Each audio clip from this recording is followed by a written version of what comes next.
Part 69. A Sledgehammer Breaks into Pirates. Author, Zippo. Chapter 681. Newgate looked at Tikai and felt a little more comfortable. There was no one on his boat.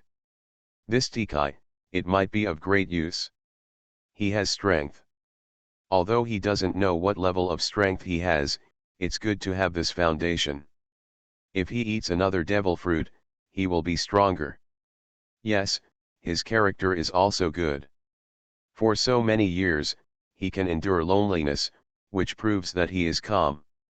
Newgate really didn't doubt the reason why Teach was hiding his clumsiness, because when he thought about it carefully, except for the somewhat funny reason mentioned by Teach, there seemed to be no reason.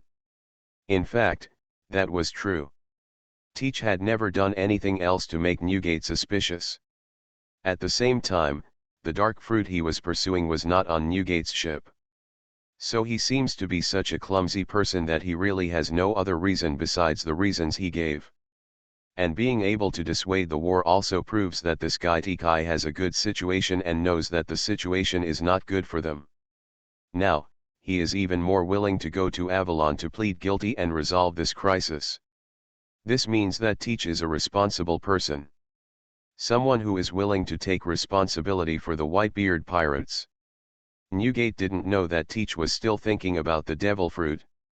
So all he could think of was that Teach would work hard to resolve this crisis in order to prevent the Whitebeard pirates from falling into such a bad situation. What does this mean? It shows that Tikai really regards the Whitebeard pirates as his home, and he is willing to take risks and pay for this family. At the same time, he dared to take responsibility and did not say those nonsense words to defend himself when 487 came back.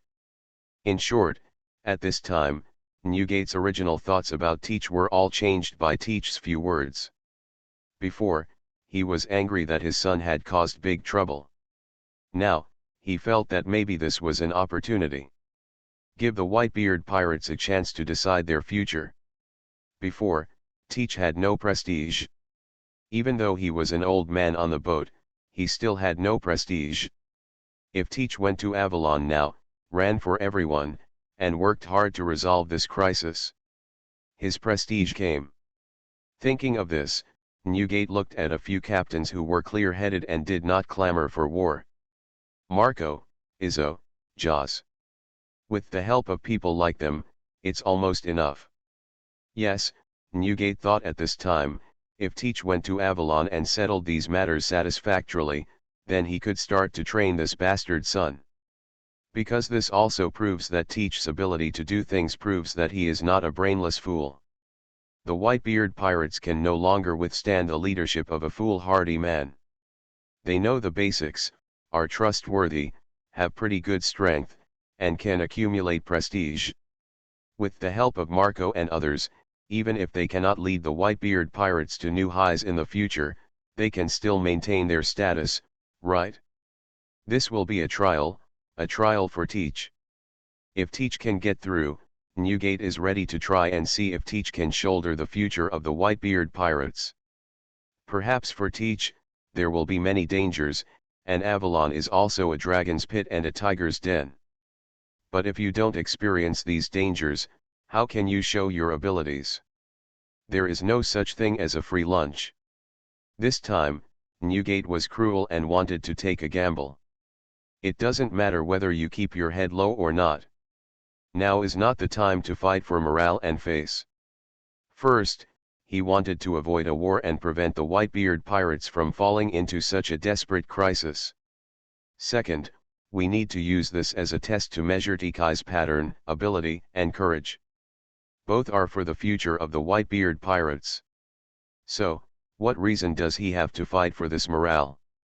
It was just a matter of bowing his head, which was impossible for others, but he could still look down on Orgrim, who had defeated him in an upright manner. The atmosphere was somewhat silent. Everyone knew what Dad was thinking, so no one spoke. Tikai was also a little worried in his heart. He didn't know what his father would do with him in the end. He has done everything he needs to do, and the rest is up to fate.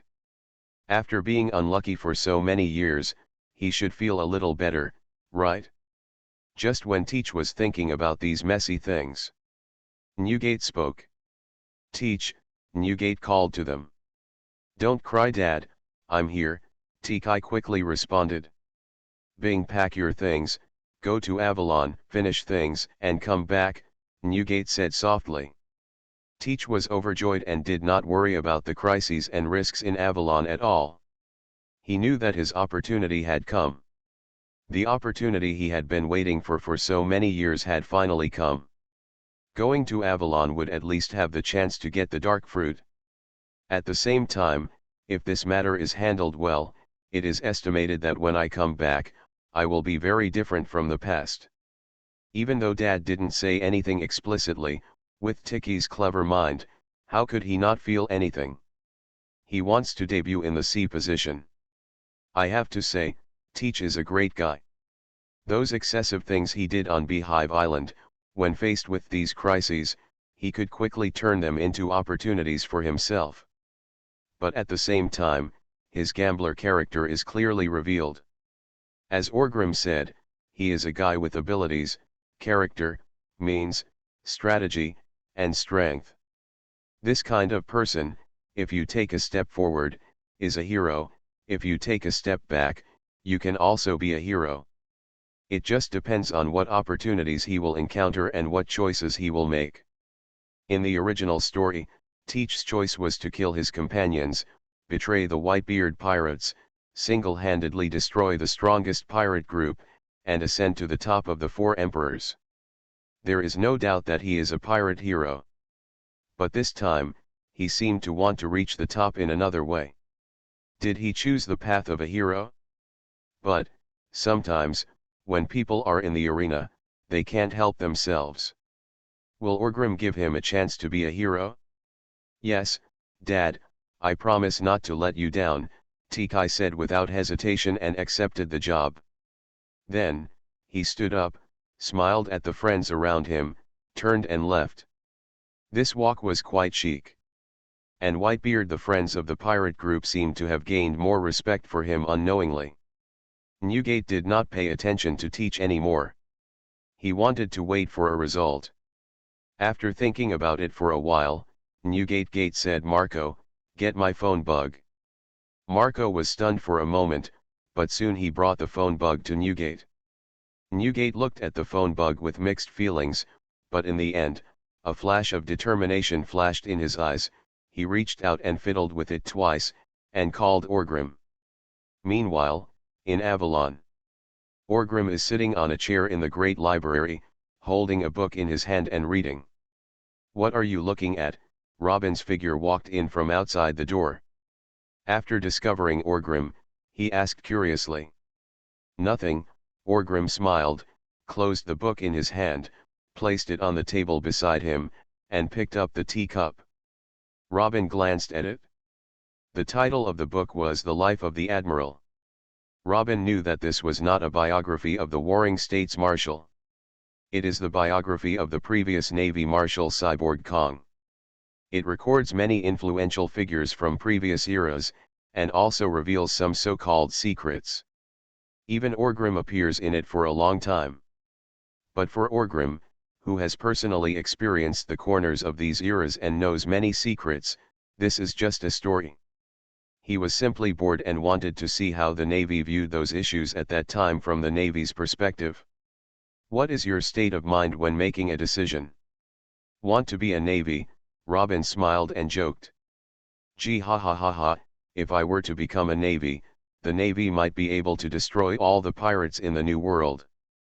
Orgrim laughed and said. But this is also bragging. He may be very talented as a pirate, but it is another matter to be a Navy. The Navy is a big dying vat, and it has a mature system. If a young guy like him enters, he might not be as successful as Sakaski. After laughing, Orgrim asked, what are you doing here? How is the situation outside? Robin walked away from Orgrim in a few steps, stood in front of a bookshelf, and searched inside. What? He said at the same time, I'm looking for a book. As for the outside, people are panicked now. There is no news about the Whitebeard pirates, but the conflict has intensified. Tisk, Orgrim smacked his lips, and then said to himself, that old guy, is it possible that he is really crazy and wants to fight with me to the end?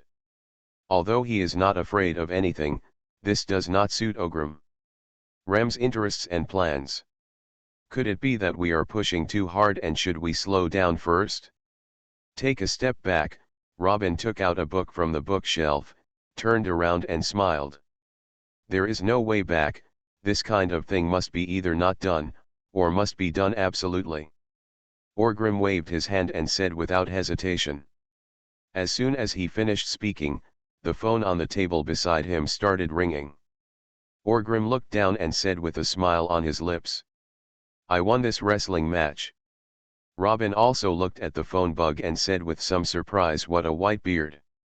After adjusting his tone, Orgrim answered the phone and said in a cold voice, old guy, is this too much? He got the first word. Newgate was silent for a moment, and then he slowly said, there's no need to make such a big fuss, right? Orgrim. Those two bastard sons of yours attacked my sister and brother-in-law. This is not something you can just let go, Orgrim said in a deep voice. What are you up to? Start a total war, Newgate said coldly. How? Do you really think I'm afraid? It's not like we haven't fought before. Let me tell you, this matter is not over yet. If you don't give me an explanation, I will fight you to the end. Orgrim said unceremoniously. Is the situation over? The Navy doesn't care, Newgate asked with some displeasure. Gee ha ha ha ha, don't forget, I am a pirate, you are also a pirate, you should know, we can have plans, arrangements, and all these things, but if anyone dares to bully me, it's all nonsense, tooth for tooth, blood for blood, forbear when you are weak and fight back when you are strong. No one dares to bully me, Orgrim. If 1.3 is available, then ask me about my warhammer and see if I agree, Orgrim smiled evilly and said in a solemn tone. Newgate was silent for a long time and did not speak. Orgrim also did not speak anymore. Both sides were waiting. In the end, it was Newgate. Unable to bear it anymore, he said in a deep voice, I'll give you the explanation you want. Teach, can I go to Avalon to meet you? Come to Avalon.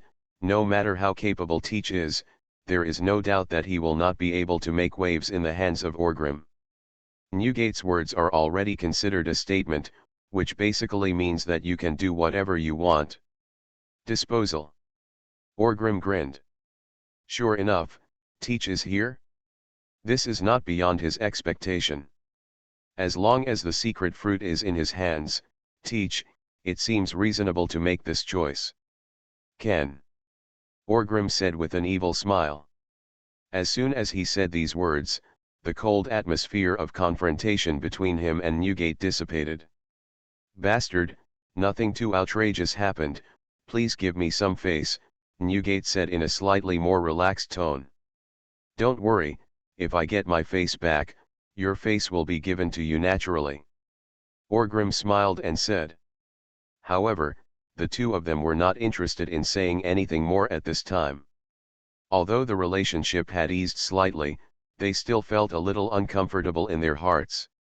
After muttering a few random words, Orgrim hung up the phone. The strongest man, Orgrim whispered with some emotion. Falu reminds you, 3 things about reading, hoarding, recommending, and sharing. Support the original works of Falu Novel Network, b.faluo.com, all the Sledgehammer breaks into pirates. Author, Zippo. Chapter 682. Naval Headquarters, Marineford. A warship slowly moored at the port. Then, a man wearing a righteous cloak and a lieutenant general's epaulet stepped out of the boat. There was a piece of cake on his face and at the corner of his mouth. He has a short hair and wears sunglasses. He walks with his hands behind his back and is full of momentum. What is slightly funny is that his hands behind his back are also holding a bamboo. This Vice Admiral is none other than the powerful Vice Admiral Onizuo Furgo of the Navy headquarters. Virgo is in the Navy and has a good reputation. He treats his own people like a spring breeze, but is cruel to pirates. He is not a person with abilities, but a serious master of physical skills. He can use a piece of bamboo to create wind, and he is domineering and full of power. This is also the origin of his name, Ghost Bamboo. In short, among the lieutenant generals in the headquarters, Virgo's strength and prestige are quite good.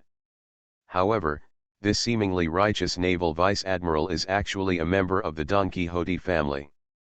After so many years, Virgo has not accepted any special tasks. He only occasionally reveals some information to the Don Quixote family. He has never done any other bad things. The pirates actually killed a lot of people, which made him occasionally wonder whether he was a navy or a pirate. Is the camp you are in evil or just? But no matter what he thinks in his heart, how loyal he is to Doflamingo. But it was destined that he could not truly become a navy. This is the tragedy of being an undercover agent.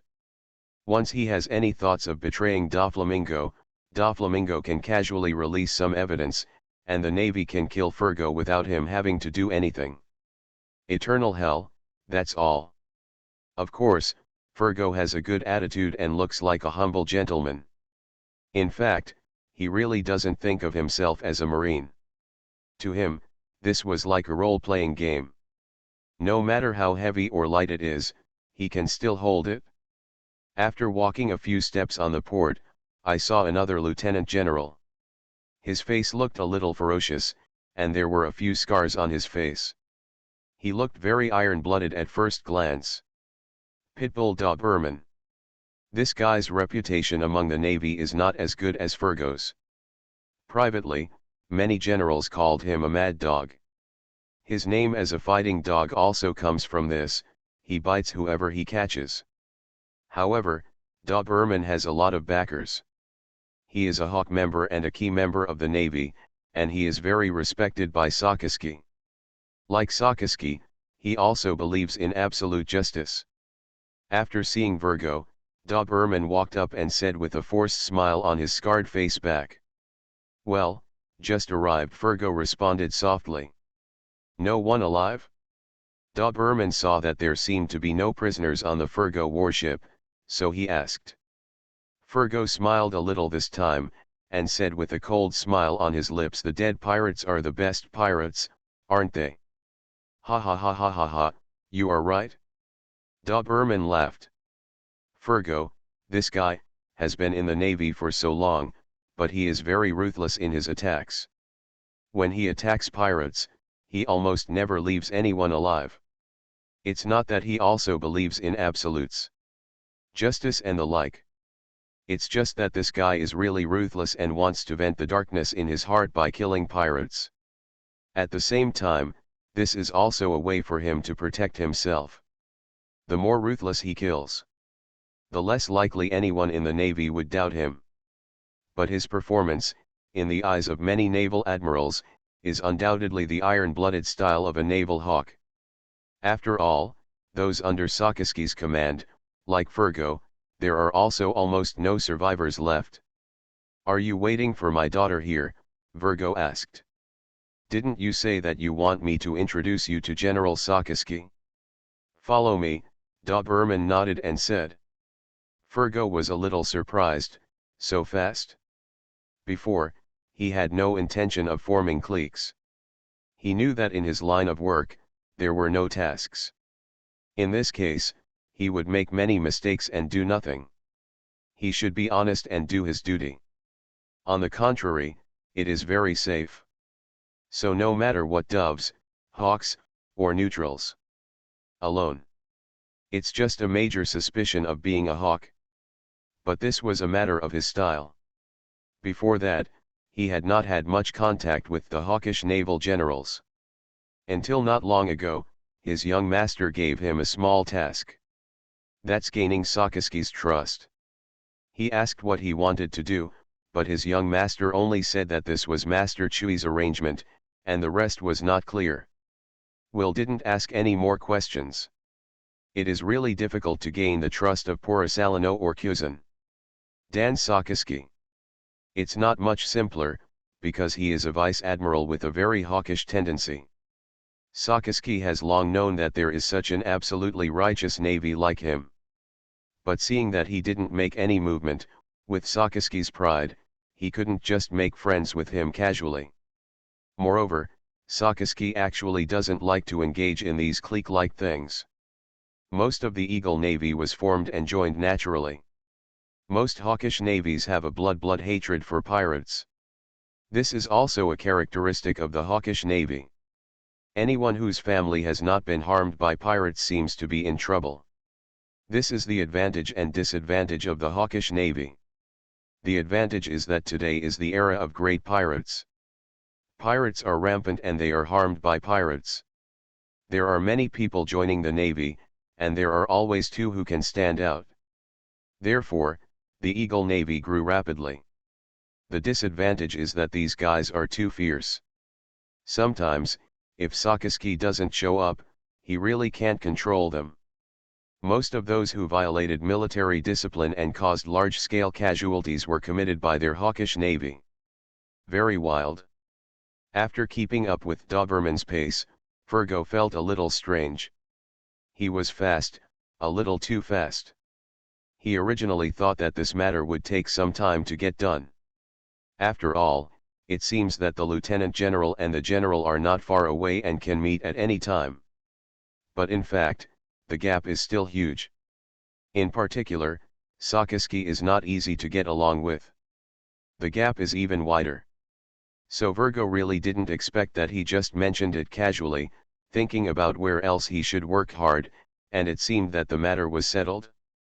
He vaguely felt something was wrong. General Sakaski seemed a little impatient. Not to mention, Sakaski has indeed been a bit impatient recently. The reason was none other than that Jun was transferred back to the headquarters. Originally, it was nothing to return to the headquarters this time. After all, Jun wore the epaulets of a lieutenant general and served as a candidate for a general. There is still some gap between him and a serious general like him. So Sakaski really didn't consider Jun as an opponent. That guy Porisalino looked like he didn't care about anything, so Sakaski's main competitor has always been that guy Kuzan. Sakaski is still quite confident about Kuzan, because he knows that Kuzan's shortcomings are too great and he is wavering. To be a marshal, even if he is as ruthless as he is, it is better than wavering. Especially for world governments. So before, Sakaski was quite stable. Even if he knew that Jun was coming, he still didn't panic. The result was good. Jun managed to overtake in a corner. In one fell swoop, he became the chief inspector of the Navy headquarters. This is crazy. What is this? If Sakaski can't see it, don't bother with his eyes. This means that the warring states marshal and the world government have another choice. Although these things have not happened before, theoretically speaking, the Grand Inspector is also qualified to compete for the position of Navy Marshal. Jun has not been promoted to military rank now, probably because he is afraid that it will be too soon. But as long as the time is right, Jun can also change the candidate for general, the serious one, into a general. It's just in honor. Like teacher Zifa, he has military rank but does not enjoy real power. But in any case, Jun's acceptance of this transfer at this time means that she has entered the vortex of competing for the position of the next marshal. And, he suddenly became Sakaski's main opponent. He is a more competitive opponent than Kuzan. Therefore, Sakaski is a bit impatient. How about he doesn't bother to use messy and despicable methods against Jun? But he wanted to expand his influence. At this time, Virgo came up. Sakaski was no stranger to Virgo.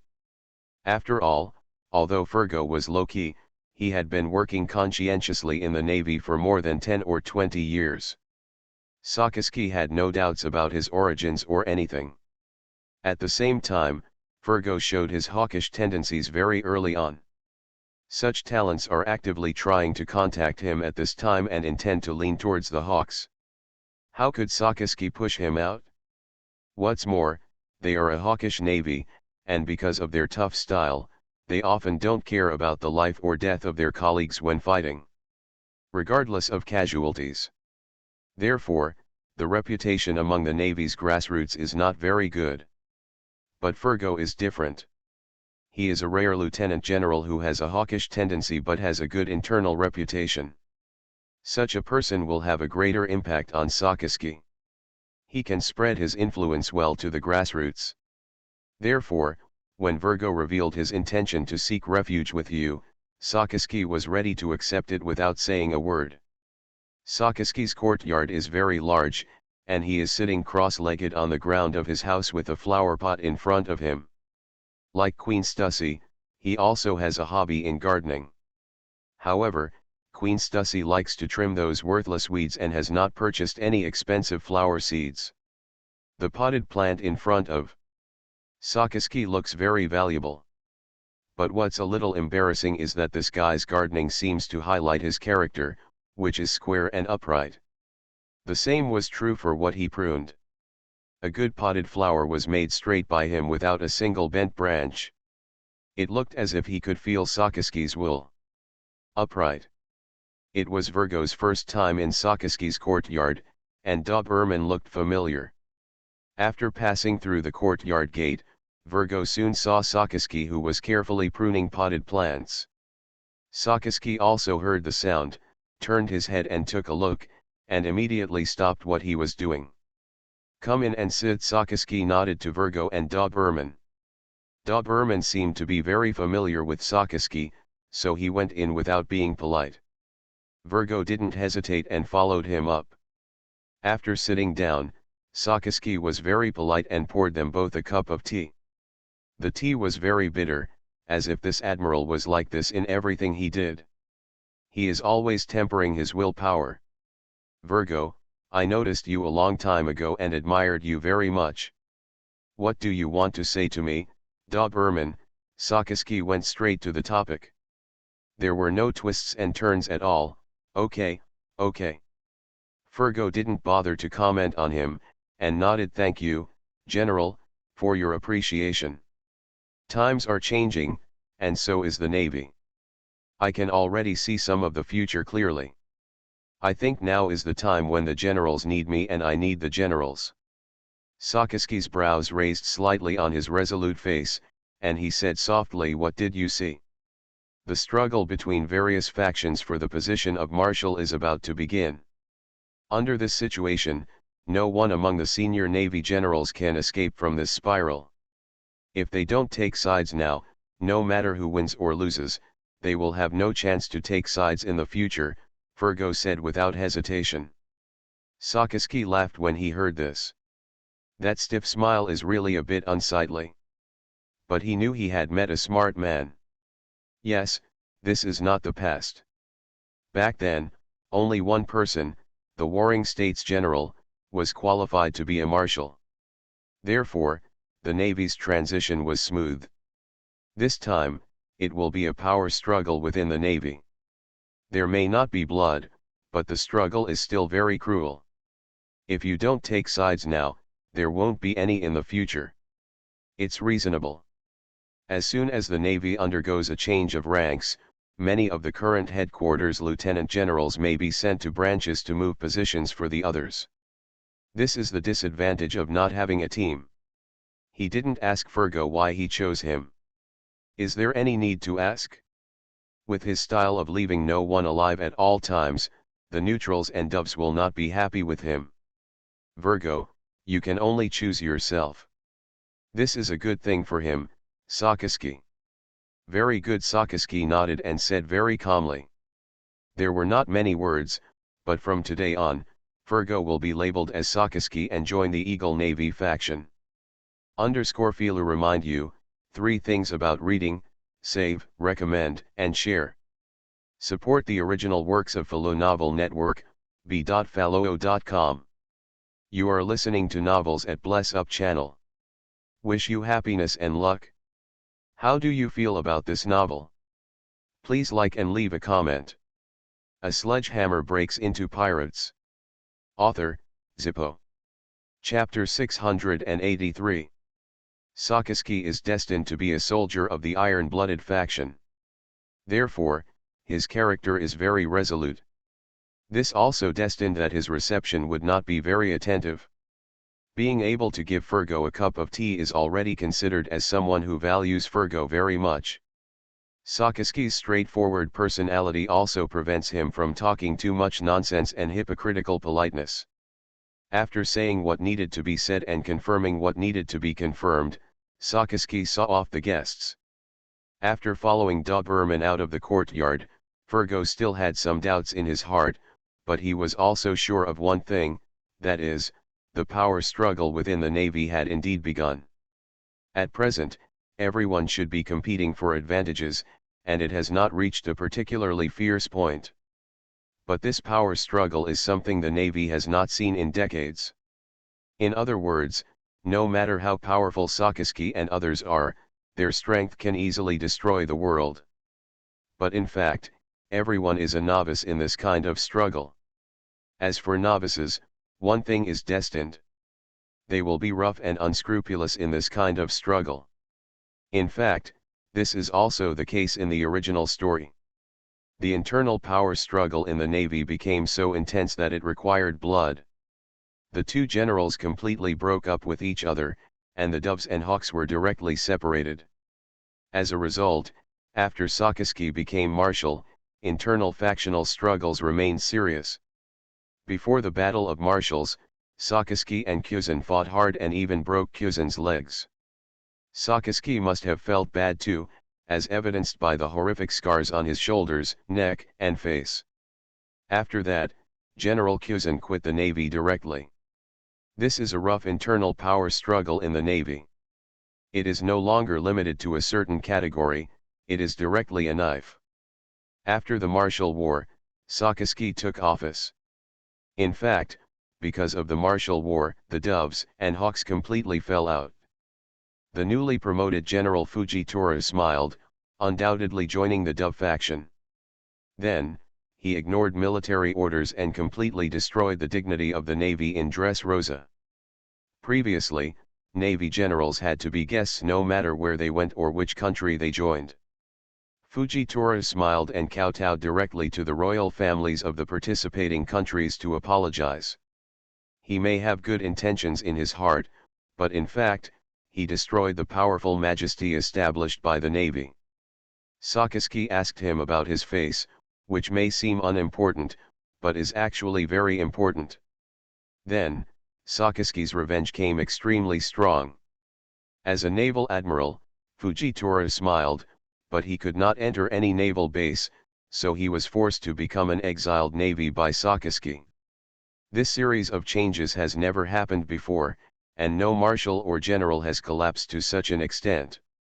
This essentially proves that Sakaski's grasp of power within the Navy is not very stable.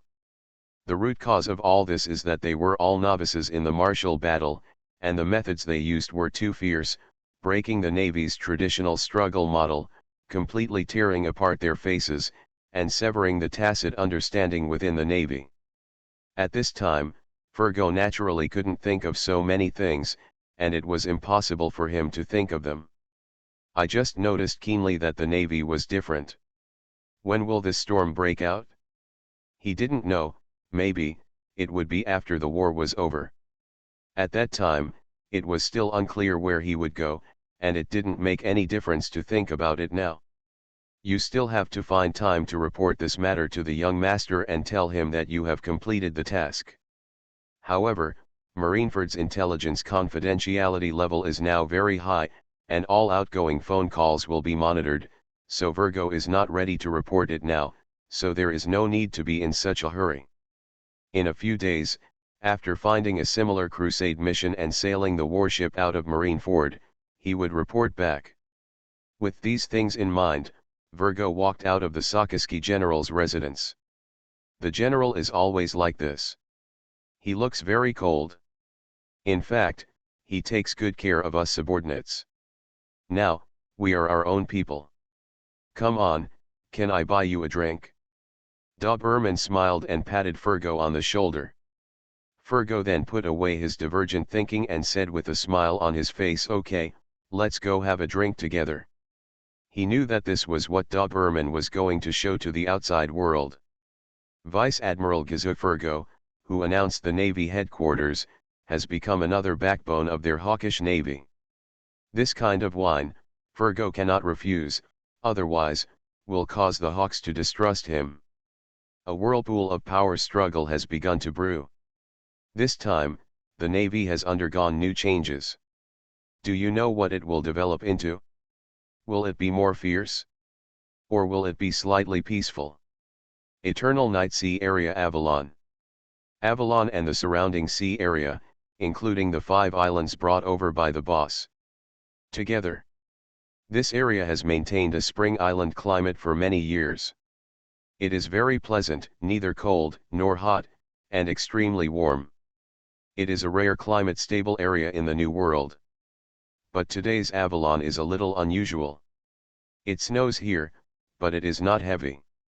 It does not bring any disaster, and the temperature is also it did not drop too much. On the contrary, many people in Avalon seem to have never seen snow in their lives. After seeing the snow, they were extremely excited and happy.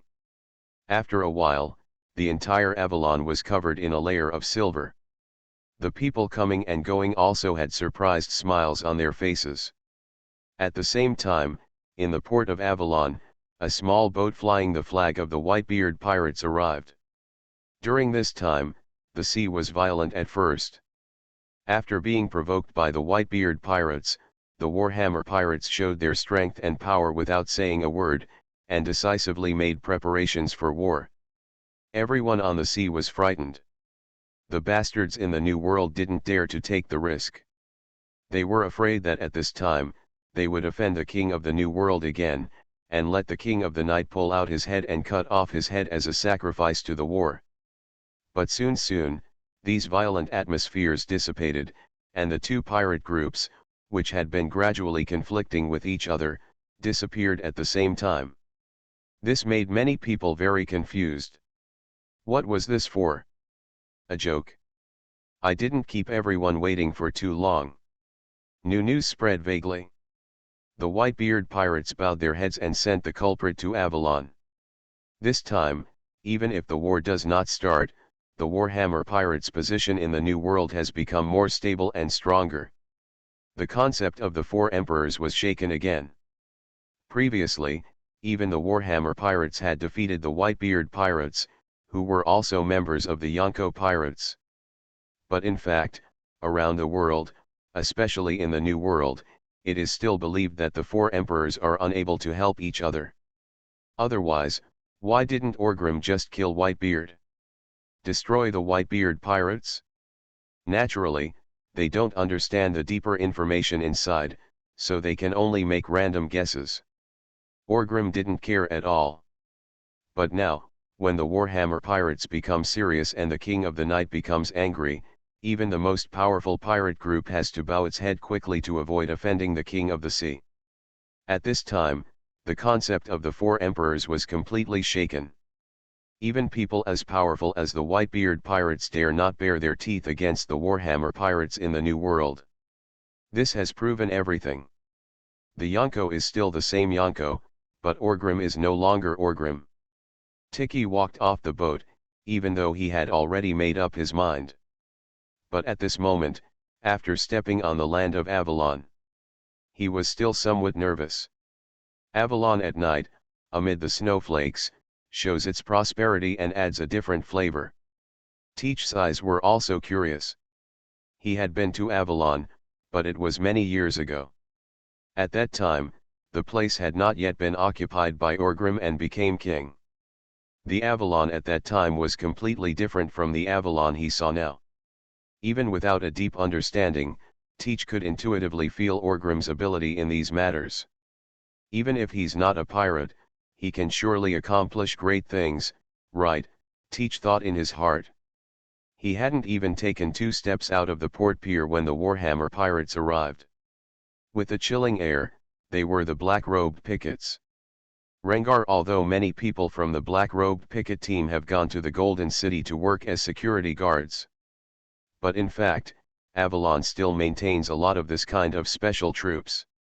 Currently, the black-robed picket team here, full authority has been given to the one-eyed dragon Hots. Of course, the person here today is not Hots. It is the Sphinx. The snow is not heavy, and the Sphinx is still wearing very cool clothes. The deputy lady is not afraid of the cold. Behind her is the tall Aaron.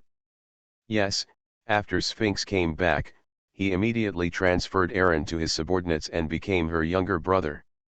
Aaron is like this guy, he didn't have any objection at all, so he just became this younger brother. But in terms of status, he can be regarded as a cotter.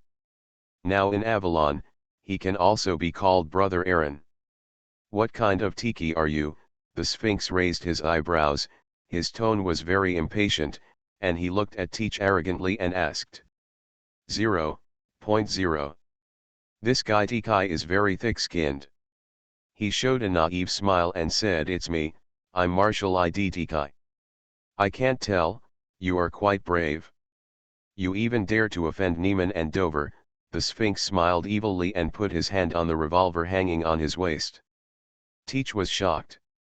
Damn it, he couldn't even see Orgrim's face and was about to be killed at the port, right? Then my trip was too much of a loss. Just when Tiki was thinking about this, he was secretly on guard, ready to kill at any time. The Sphinx smiled, put away the irritable and arrogant aura, and beckoned. If my temper were different, I should kill you right here, but you are lucky. Master Chui said he wants to see you, this audacious guy, come with me. Teach breathed a sigh of relief. Orgrim, the king of the night, wanted to see him. It's okay if we can meet each other. With my good tongue, I will lick it for you to feel comfortable.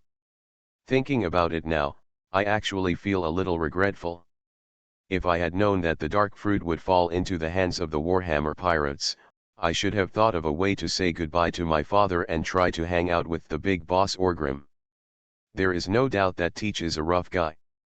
He may have ambitions, strategies, skills, and other things that a hero and a tyrant should have. But that still doesn't change him. He comes from a humble background and is extremely vulgar. But the eldest brother should not laugh at the second brother. Orgrim seems noble now, which has opened the door of the Draco. But if we push forward 20 years, wouldn't he also be a jerk? Because of this, Avalon and the Warhammer pirates don't have so many messy rules. Tiki followed all the way to the nightless city of the Warhammer pirates. Although he was surprised by the wealth of the Warhammer pirates, he could not feel the low-key luxury. At this time, he was not in the mood to observe so carefully. He was only thinking about what to say when he saw Orgrim to make his anger dissipate. I was also thinking, how can I impress Orgrim and let him give me the dark fruit? Money. Money is definitely not an option. Looking at the Warhammer pirates, they don't seem to be short of money. Apart from this, is he of any value to Orgrim? This is the smart thing about Teach, he can always put himself in the right position and has no shame at all. It doesn't matter if you should call me daddy, if you should bow your head, or even kowtow. He is a powerful guy with no moral integrity or bottom line. To achieve the goal, do whatever it takes. 7_Feeler reminds you, 3 things about reading, hiding, recommending, and sharing. Support Follow Novel Network, b.fallow.com. Original works, All a Sledgehammer Breaks into Pirates. Author, Zippo. Chapter 684. In Orgrim's courtyard, Orgrim did not go out to see the snow at this time. He was sitting quietly in his room, holding a teacup and book in his hand. In recent times, maybe I am in a high position, or maybe I have nothing to do. The preparations and arrangements that need to be made have been explained, and he only needs to grasp the general direction. In short, this guy who used to like to smash other people's heads with a sledgehammer has become more bookish and always likes to sit at home quietly and read. Queen Stussy suspected that Orgrim's gesture might have been for Robin. However, Despite her doubts, the Queen is not at all repelled by Robin. She has a special mentality towards Robin. Previously, when Hancock first arrived, she was still thinking about joining forces with Robin to suppress Hancock. It turns out that Hancock is very reliable and has always treated her like a sister. So Stussy stopped having these messy thoughts. She didn't want to promote anything in the relationship between Robin and Orgrim. Therefore, as far as Robin is concerned, Stussy already regards her as one of her own, as one of Orgrim, but does not actually do anything about it. But if someone else dares to covet Robin, she will be very angry, thinking that Orgrim has been provoked. Of course, no one covets Robin, and no one dares. This is just the complicated thoughts of Queen Stussy. Orgrim is reading a book in the house. The yard was quite lively. Hancock, Robin, Stussy, Monet, and Beckman's little tail Raju are all here. The chattering of these women made the courtyard, which had been quiet for a long time since Andrest left, become lively again. These women are building a snowman together. Even if, Orgrim said, at this temperature of 11, everything will turn into water as soon as the snow stops tomorrow. But they still enjoy it. At this time, Teach was also brought over by the Sphinx. As soon as he entered the yard, he saw this group of beauties having fun, which surprised Tikai. He didn't know about Orgrim's personal problems, he just thought that these women were all Orgrim's female companions. Therefore, I dare not look too much, even if there is the world's most beautiful woman inside, but at this time, everything should give priority to the secret fruit. If you look at it more now, it might cause something bad. Men can be so stingy sometimes. The Sphinx was very excited and said to Aaron, "You take this guy in, I'm going to help them build a snowman." Aaron was stunned for a moment, then nodded. The Sphinx ran over excitedly and said, "I'll do it, I'll do it. I'm the best snowman in the world." However, after running for only 2 steps, the Sphinx slipped and couldn't stand still, so he jumped over. The snowman that Queen Stussy and others had just made into a template was smashed into pieces. "Ouch, pull me up quickly," the Sphinx complained, rubbing her head. Queen Stussy and others were not angry with Sphinx, the clumsy bastard lowly, and they all laughed. Seeing the joy there, Tikai felt a little strange. Warhammer pirates, is this the atmosphere? Why are you happier than our Whitebeard pirates? With these thoughts in mind, but without asking any more questions, Aaron glanced at him and waved, "Follow me." Tikai quickly followed. After passing through the courtyard, we came to the house. The door was open. There were some falling snowflakes in front of the door, and there was no cover. When you looked inside, you could see Orgrim sitting on the sofa in the main seat, reading quietly.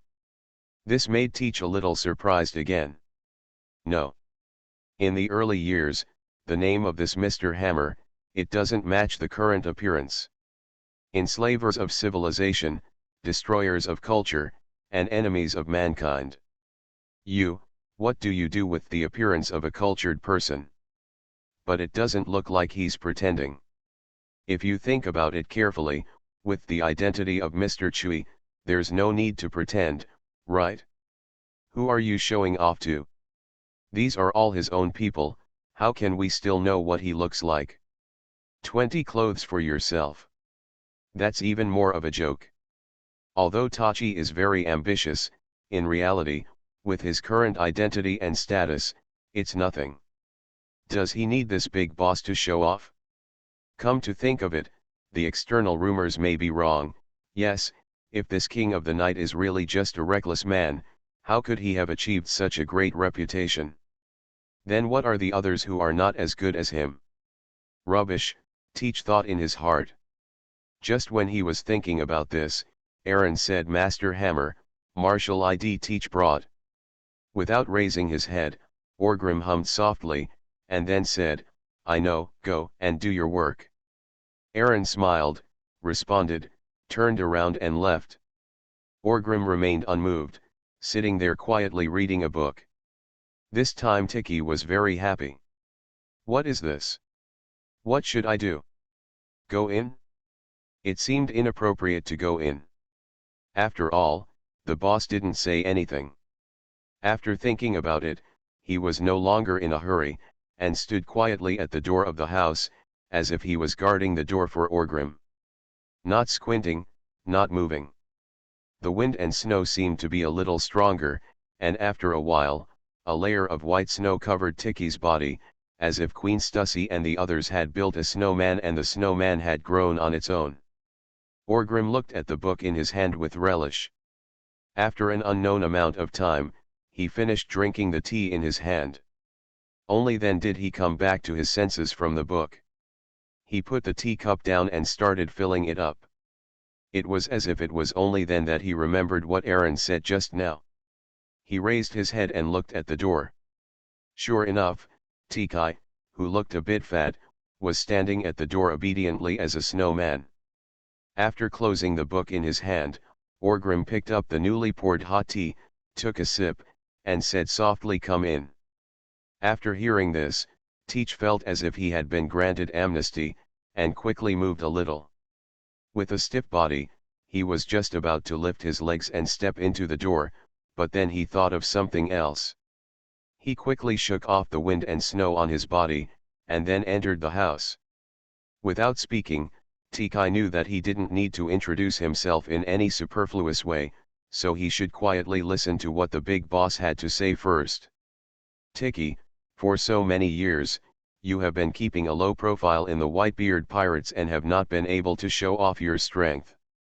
Have you been wronged?" Orgrim said this without thinking. Teach didn't know what Orgrim wanted to express, but he still said quickly, "It's not about hiding one's capabilities and biding one's time. I just don't want to do too many things. There were old people before.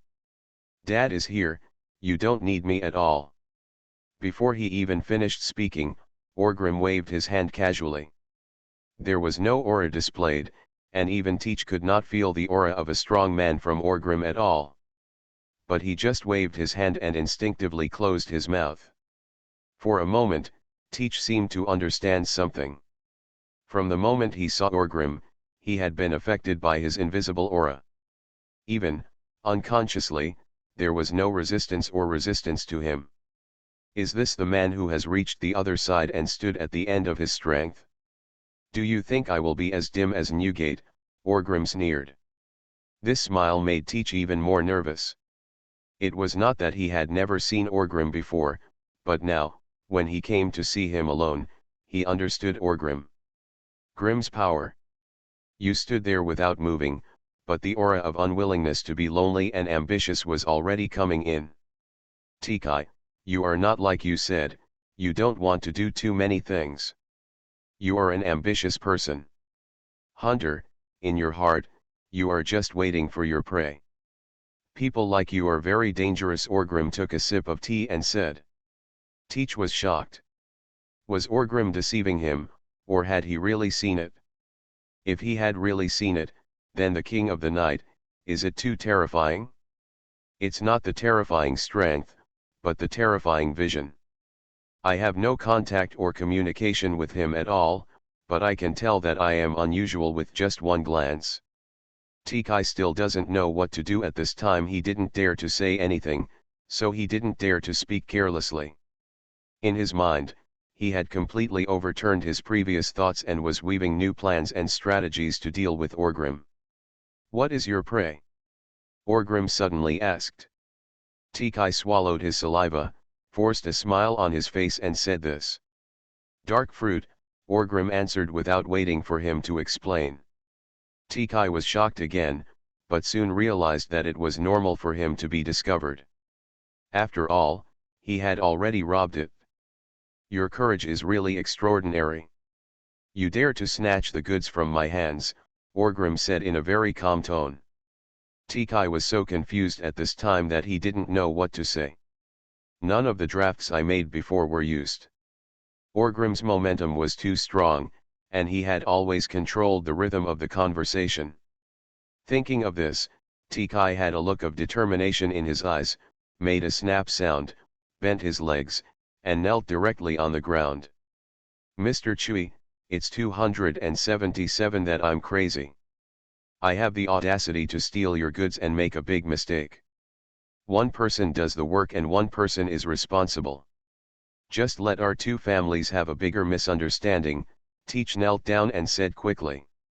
It would be wrong to say more. This king of the night obviously knew him very well. This made him shocked and confused. Why did he being treated like this? But it's useless to think about it now. The facts are here. In this case, there is no need to talk about his previous thoughts and words, and it is impossible to deceive Orgrim. So what to do? Of course, you must first admit your mistakes. If you are beaten, you must stand upright. If you make a mistake, you must admit it. At the same time, Teach is also a sharp-minded guy. Orgrim knows him so well, but now he can see him. There is no doubt that this big boss has certain thoughts about himself. What's this? If you can't catch it, it's a crisis. If you can, it's an opportunity. Thinking of this, Tikai was slightly excited. The gambler's mentality appears. He was a gambler through and through. The more dangerous he was in such a dangerous situation, the more excited he became. In particular, this crisis also reveals a sense of opportunity. It made him even more excited. Although I have known for a long time that this guy Tikai has no moral integrity. He's the kind of guy who can be beaten and called daddy. But Orgrim still didn't expect that in this story, the great pirate who would conquer the 4 emperors in the future would be able to kneel so neatly now. No hesitation at all. Your posture is too low. Of course, Orgrim does not accept this trick. To put it bluntly, there are countless people in the sea who want to kneel at his feet and devote themselves to him. Not bad for Teach. But seeing such an ambitious man kneeling here, Orgrim felt a little secretly happy. The power of strength and power is indeed charming.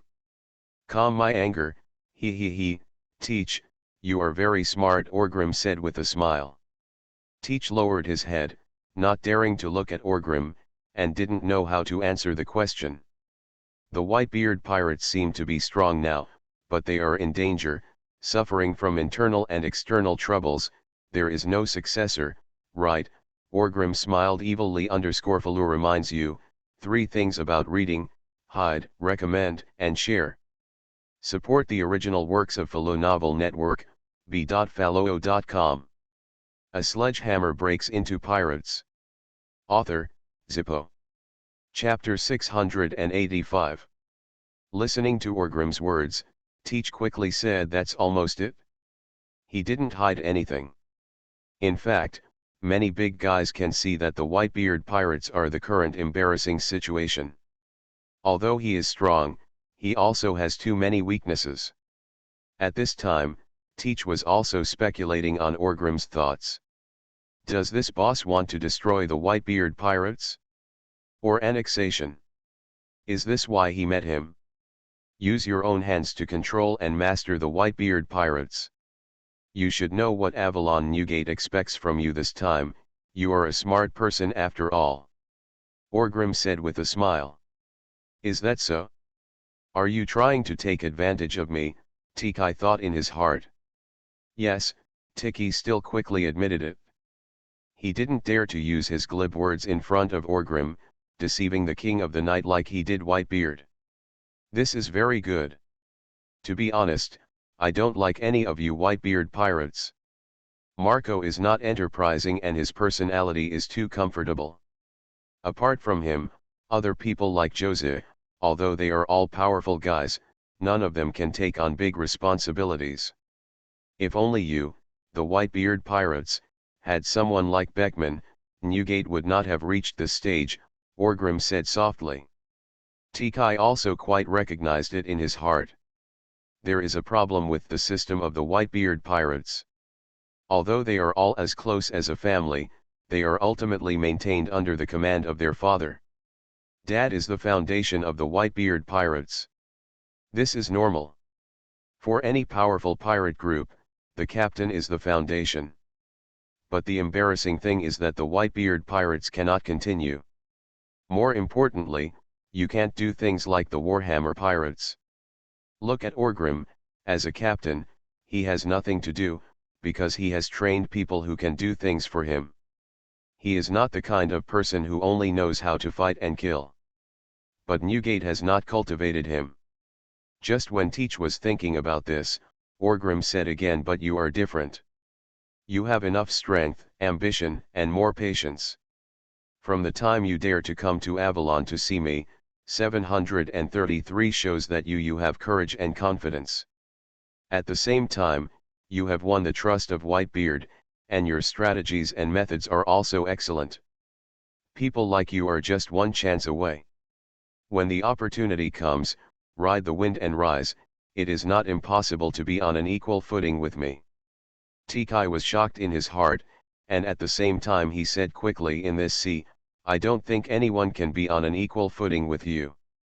Gee ha ha ha ha ha, Orgrim laughed first, as if he was satisfied with Teach's flattery.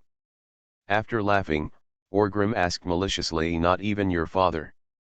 Without any hesitation, as if he had no respect for Whitebeard at all, he quickly said, Daddy has already lost to you once, and this has already been explained. Neither can he. If Newgate knew you were such a traitor, he would kill you. Orgrim smiled and said. Tikai didn't know how to answer what he said, so he could only kneel there quietly with his head lowered. Very good, no one in the Whitebeard pirates can stop your ambition, and you have performed very well. In their eyes, you should be a trustworthy, and responsible brother, Newgate's good son. If you can walk out of Avalon alive and return to Newgate's Moby Dick, you will naturally become the heir to the Whitebeard pirates. In less than 2 years, Newgate will let you come be the second generation, Orgrim said in a very calm tone. But the prospect he described is completely consistent with the future planned by Teach. This had to make Teach sure of one thing.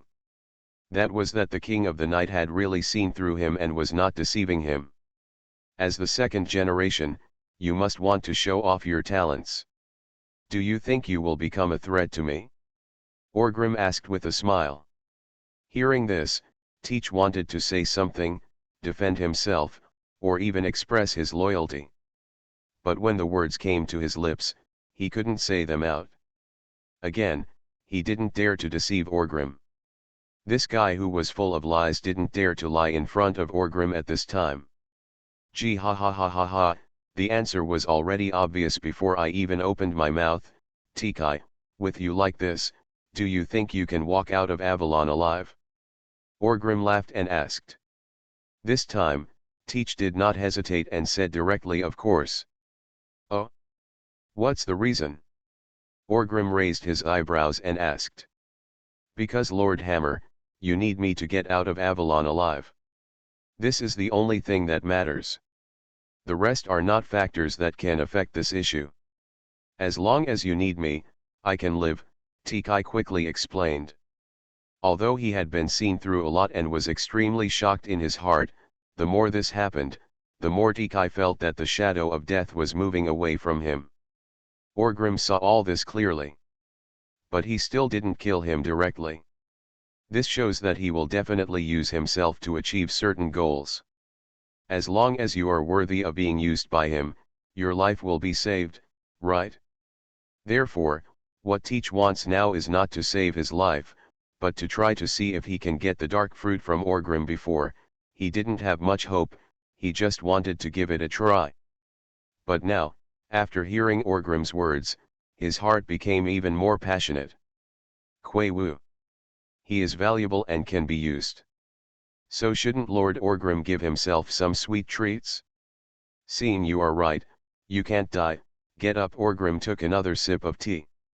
After hearing this, Tikai, who had been kneeling, slowly stood up. Orgrim pointed to the sofa not far away very casually. Tikai didn't show any pretense and smiled. He quickly sat on it and put on a very respectful posture. You are indeed useful to me, Orgrim waved as he spoke. The head maid Britannia, who had been standing in the shadow of the door curtain, came out carrying a tray.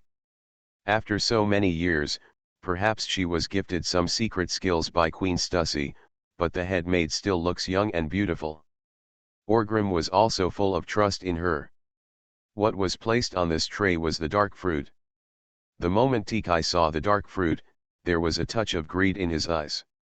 Sure enough, this was the bait Orgrim left for himself. He knew that there must be dangers and traps here. But he couldn't help it. He was betting that Orgrim didn't know how important this devil fruit was to him. In fact, he didn't think Orgrim would know. I have never mentioned my thoughts and ambitions to anyone, so how could anyone know about them? Even if there is a devil fruit illustrated book, there is no uncertain information about the dark fruit mentioned in it. If Orgrim still knows this, it can't be explained by issues like vision, BCCJ. Wouldn't it be better for him to stop being a human being and become a god? So Teach felt that he had a good chance of winning. As long as he can get the dark fruit from Orgrim, no matter how bad the situation is, he feels that he can make a comeback. After obtaining the dark fruit, it is logical to inherit the power of the shock fruit from my father. Become a unique dual fruit ability user. Match your current strength. Perhaps, he can also become a powerful being like Orgrim who has stood at the end of power and reached the other side. Even though it was just an idea, Teach was still very confident. At that time, he will not be restricted by anyone and can unleash his ambitions wantonly. The premise of all this is the dark fruit. For him, the dark fruit is more important than anything else, even higher than his own life. That's right, if he couldn't get it, he might as well die. Life and death are no longer a concern. Your eyes are full of greed, Teach. Orgrim smiled and said. After listening to Orgrim's words, Teach quickly restrained the desire in his eyes, swallowed his saliva and said, This is the dark fruit, although I don't know how important it is to you and why you crave it, but it doesn't matter, since you dared to grab it, it has already proven its value to you, right? Orgrim said. Teach didn't hide anything. He nodded without hesitation and said, Yes, this dark fruit is very important to me. Lord Hammer, if you want to entrust me with anything, please give me whatever you want, if you can give me the dark fruit. Of course there is no problem. Orgrim waved his hand first. The head maid took the tray and walked down again. Teach's eyes almost sunk in, but in the end, he didn't dare to grab it here. If he dared to be bold again, he felt that Orgrim would definitely blow his head off with a hammer and would not give him a second chance. I will keep the fruit of darkness for you. As long as you can do the things I tell you. Well, I, Orgrim, have always been a generous person who keeps his word, and a mere devil fruit can indeed not in my eyes. Orgrim smiled and said. After a slight pause, Orgrim said with a slight regret, Actually, I originally planned to leave this fruit to my son, but now, it depends on your performance. When Tikai heard this, it turned out that it was indeed the case. The dark fruit was originally reserved for Andrest. It seems that his appearance made Orgrim change his mind. In any case, this is a good thing for him. As long as the dark fruit has not been eaten, he will be relieved. Mr. Chui, I can certainly trust your credibility, Teach said softly. This is really not flattery. In fact, among the pirates, Orgrim's credibility is indeed quite secure. He never agrees to anything easily. But once he opens his mouth, I agreed, and I will definitely do it. After a pause, Tikai asked, I don't know, Mr. Zui, what do you need me to do? Newgate has no intention of causing greater contradictions and conflicts with the Navy, right? Orgrim asked. Teach nodded and said, That's true. Recently, my father has hinted that we should not provoke the Navy. Newgate is not a fool. The Whitebeard pirates are in a bad situation right now. He has not finished all his affairs. How can he fight with the Navy? As I thought before, it was already enough. As expected, I want you to let the Whitebeard pirates go into full-scale war with the Navy, of course, at the right time. Orgrim said with a grin. This, Teach was stunned for a moment. If this were true, wouldn't the Whitebeard pirates be doomed? That's right, he didn't think at all that the Whitebeard pirates could outperform the now flourishing Navy headquarters. Didn't you see that even big guys like Orgrim don't dare to take action casually? Mr. Chewie, I'm a quiet person now, so I'm afraid I can't do it, Teach hesitated and said. These are not things you should consider. As long as you follow my arrangements, you will definitely be able to do it. When you finish doing this, I will give you the dark fruit. Orgrim said with an evil smile. Teach thought about it again, and finally gritted his teeth and said, what should I do in the first step? Go back and be the heir of your Whitebeard pirates, Orgrim smiled and said. He changed his mind. He hadn't seen Teach before, so he thought that he wanted Teach to go back and follow the steps, just like in the original story, capture Ace and hand him over to the Navy, and that would be fine. Maybe, Huth pirates will go to war with the Navy. But now, he has a new idea. Maybe being an ordinary captain or something is not qualified enough. If, when Newgate regards Teach as his heir, as the future second generation of the Whitebeard pirates, he will train him with all his strength. As a result, just when this second generation was about to blossom and bear fruit, he was captured by the Navy. Do you think Newgate will go to war with the Navy to fight for the future of the Whitebeard pirates? Feeler reminds you, 3 things about reading: hide, recommend, and share. Songwenbo 520. You are listening to Novels at Bless Up channel. Wish you happiness and luck. How do you feel about this novel? Please like and leave a comment. A sledgehammer breaks into pirates. Author, Zippo. Chapter 686. Tikai was a little surprised, but then he understood. From what this sounds like, are you planning to lead the Whitebeard pirates into a war with the Navy? It's not possible. In fact, Teach is ruthless. Although he thinks that the Whitebeard pirates will suffer heavy losses in a war with the Navy. But as long as they can get the dark fruit, it won't matter even if the Whitebeard pirates are wiped out. In his opinion, the Whitebeard pirates are a legacy, but not the foundation. Basically, he still has to be strong, otherwise the Whitebeard pirates will not be what he wants no matter what. He studied many powerful pirate groups that dominated the world. Stronger than Rocks Pirates, Sky Pirates, Whitebeard State, and Warhammer Pirates. The strongest pirate group in these generations, the Pirate Overlord. All have a distinctive feature. That's because its captain is so powerful that almost no one can match it. I want to become the top pirate group in this true sense. It is necessary to have an extremely powerful and invincible captain. The captain is at the heart of everything. Rocks is like this, Golden Lion is like this, Whitebeard is like this, and the King of the Night in front of him is also like this. It is precisely because of their strength that the pirate group under their command has become so powerful. Therefore, Teach also knew very clearly that compared with the Whitebeard pirates, he would certainly choose personal strength. As long as he becomes strong enough, there will be a place for him in the sea. The Whitebeard pirates can get back on their feet at any time. From this point of view, Tikai's pattern and height surpass many people. 730 His purpose is very simple from beginning to end. It is the kind of simplicity that seems complicated. His fundamental goal is 1, to strengthen himself at all costs. And the core of this fundamental goal is the dark fruit.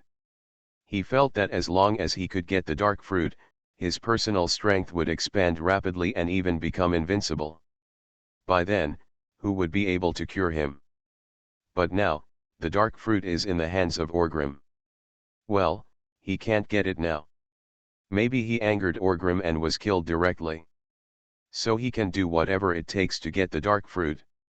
Mr. Hammer, you are saying that you need me to become the second generation of the Whitebeard pirates, and then, launch an attack on the Navy, Teach asked. If that's the case, he thinks it's acceptable. But Orgrim quickly shook his head and said it's not that simple.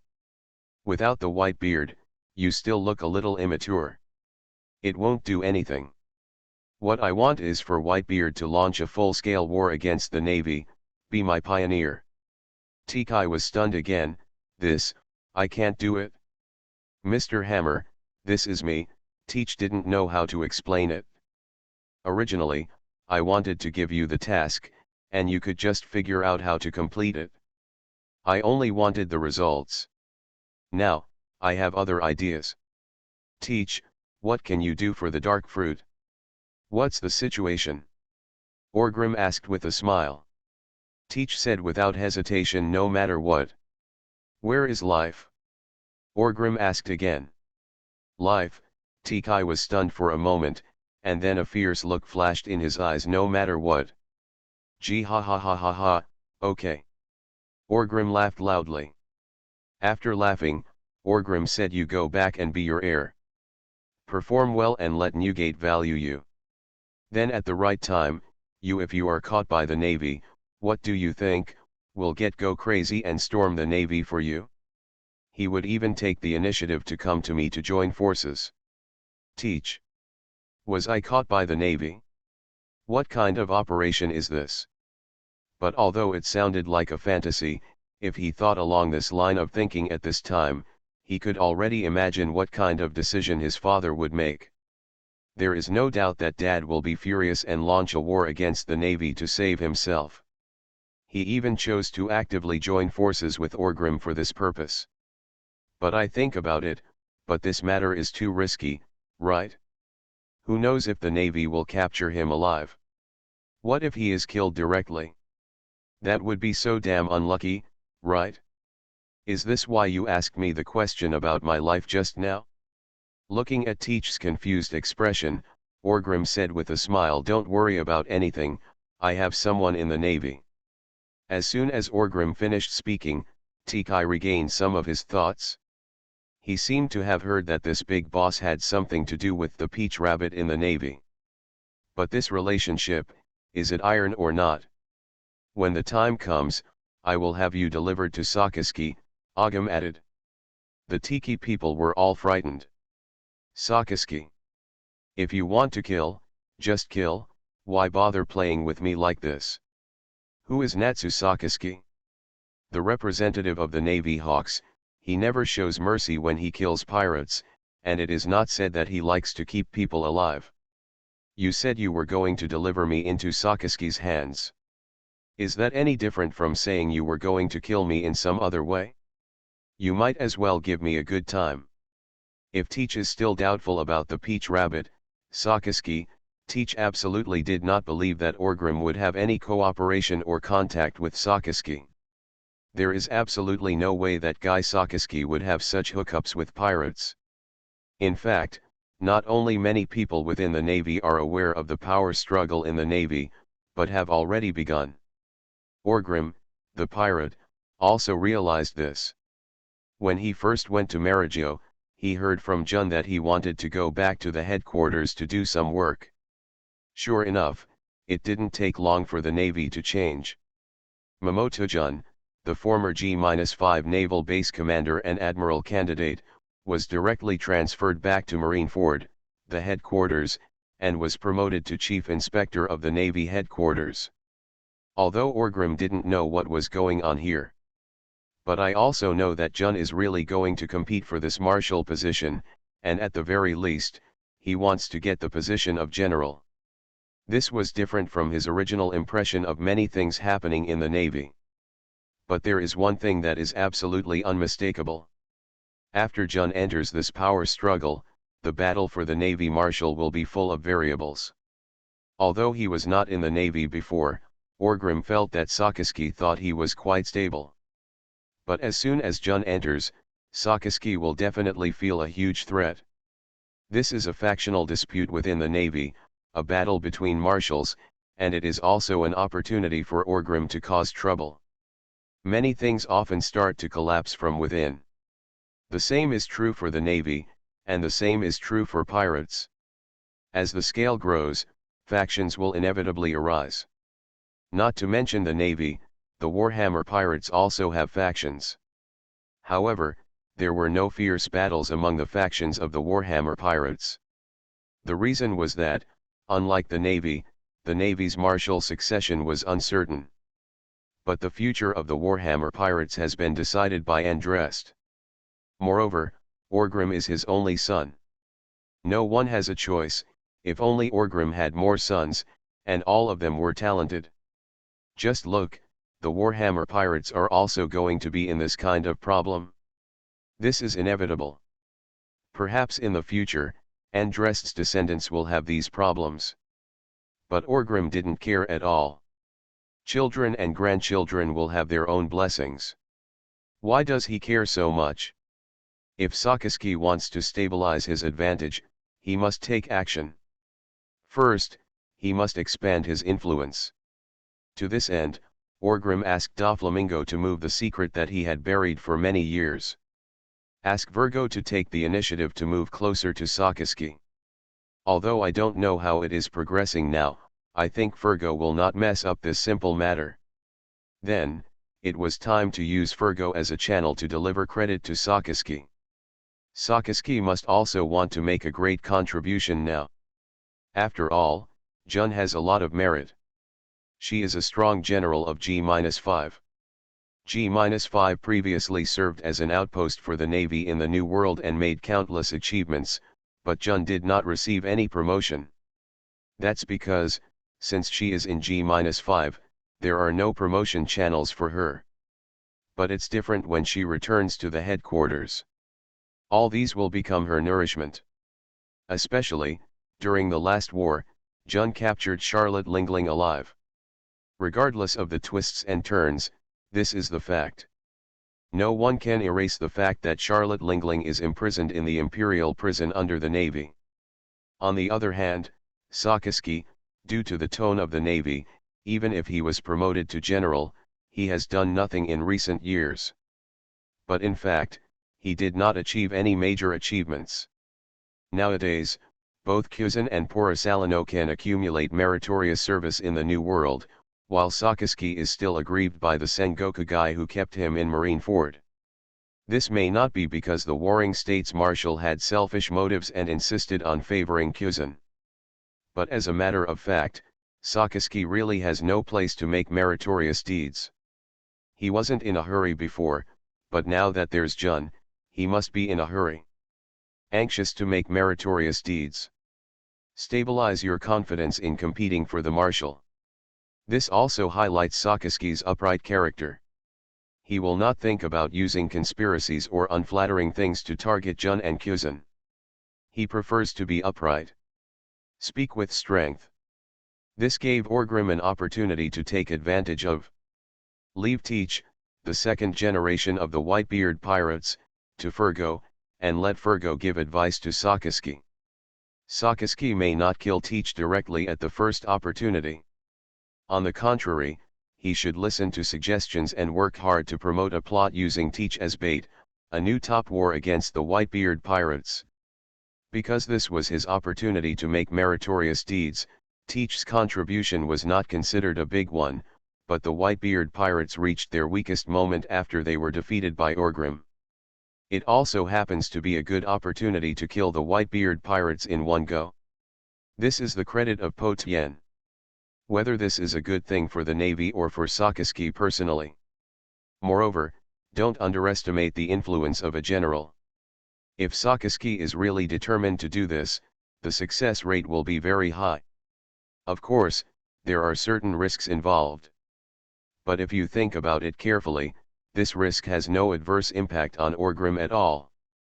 After all, if it fails, it will mean that Teach, the tool man, dies on the spot.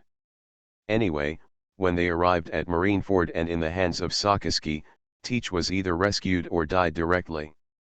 It was impossible to escape easily. But, is this Tiki dead? Does he have anything to do with Orgrim? On the contrary, no matter whether this matter succeeds or fails, as long as Teach is captured and taken to Marineford. For Orgrim, this can already be considered a success. If Teach is not dead, the Whitebeard pirates may have to go all out to rescue him. If Teach died directly and was burned to ashes by Sakaski, Newgate would still go crazy knowing this. Want revenge? When the time comes, if Orgrim comes forward again and the two sides cooperate, the chances will increase greatly. The Whitebeard pirates will still be able to give him 0.1 Orgrim as the vanguard.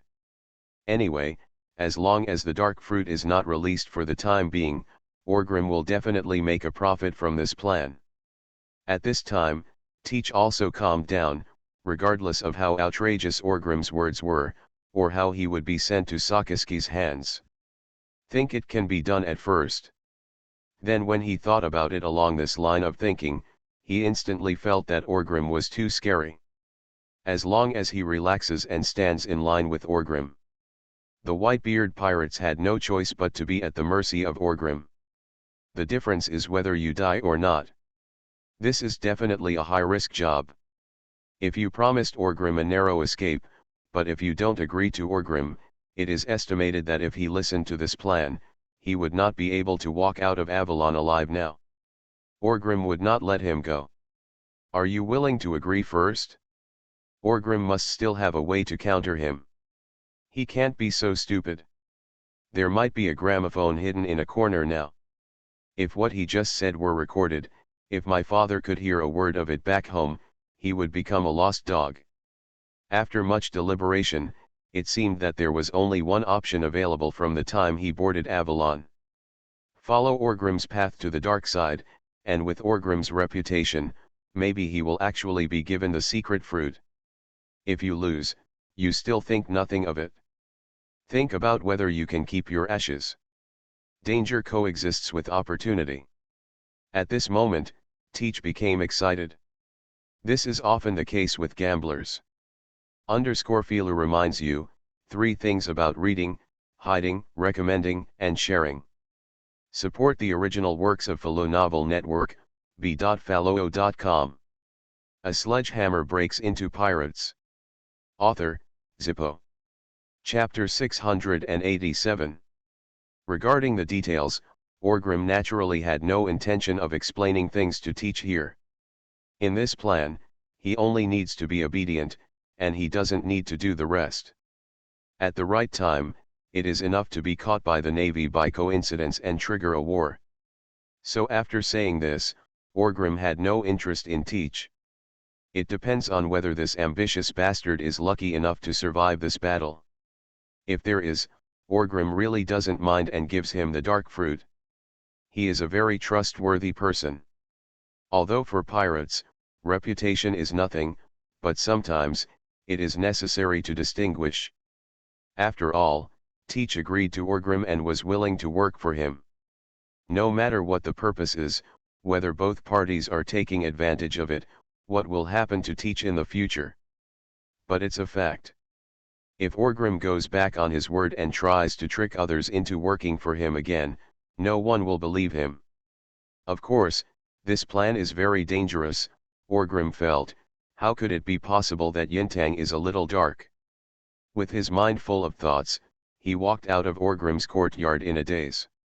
As soon as the snow and cold wind blew, Tikai came back to his senses.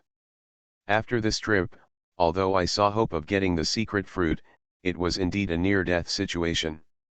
This was Tiki's first official contact with Orgrim, the Lord of the Night. This contact also gave Teach a great shock. Before that, his impression of Orgrim was limited to being powerful. Unrivaled in power, even by the strongest man he had admired for many years, Edward Newgate the Whitebeard. His father was defeated by Orgrim. That is extremely powerful. Pretty much, that's the impression. The rest is that Orgrim is very good at management.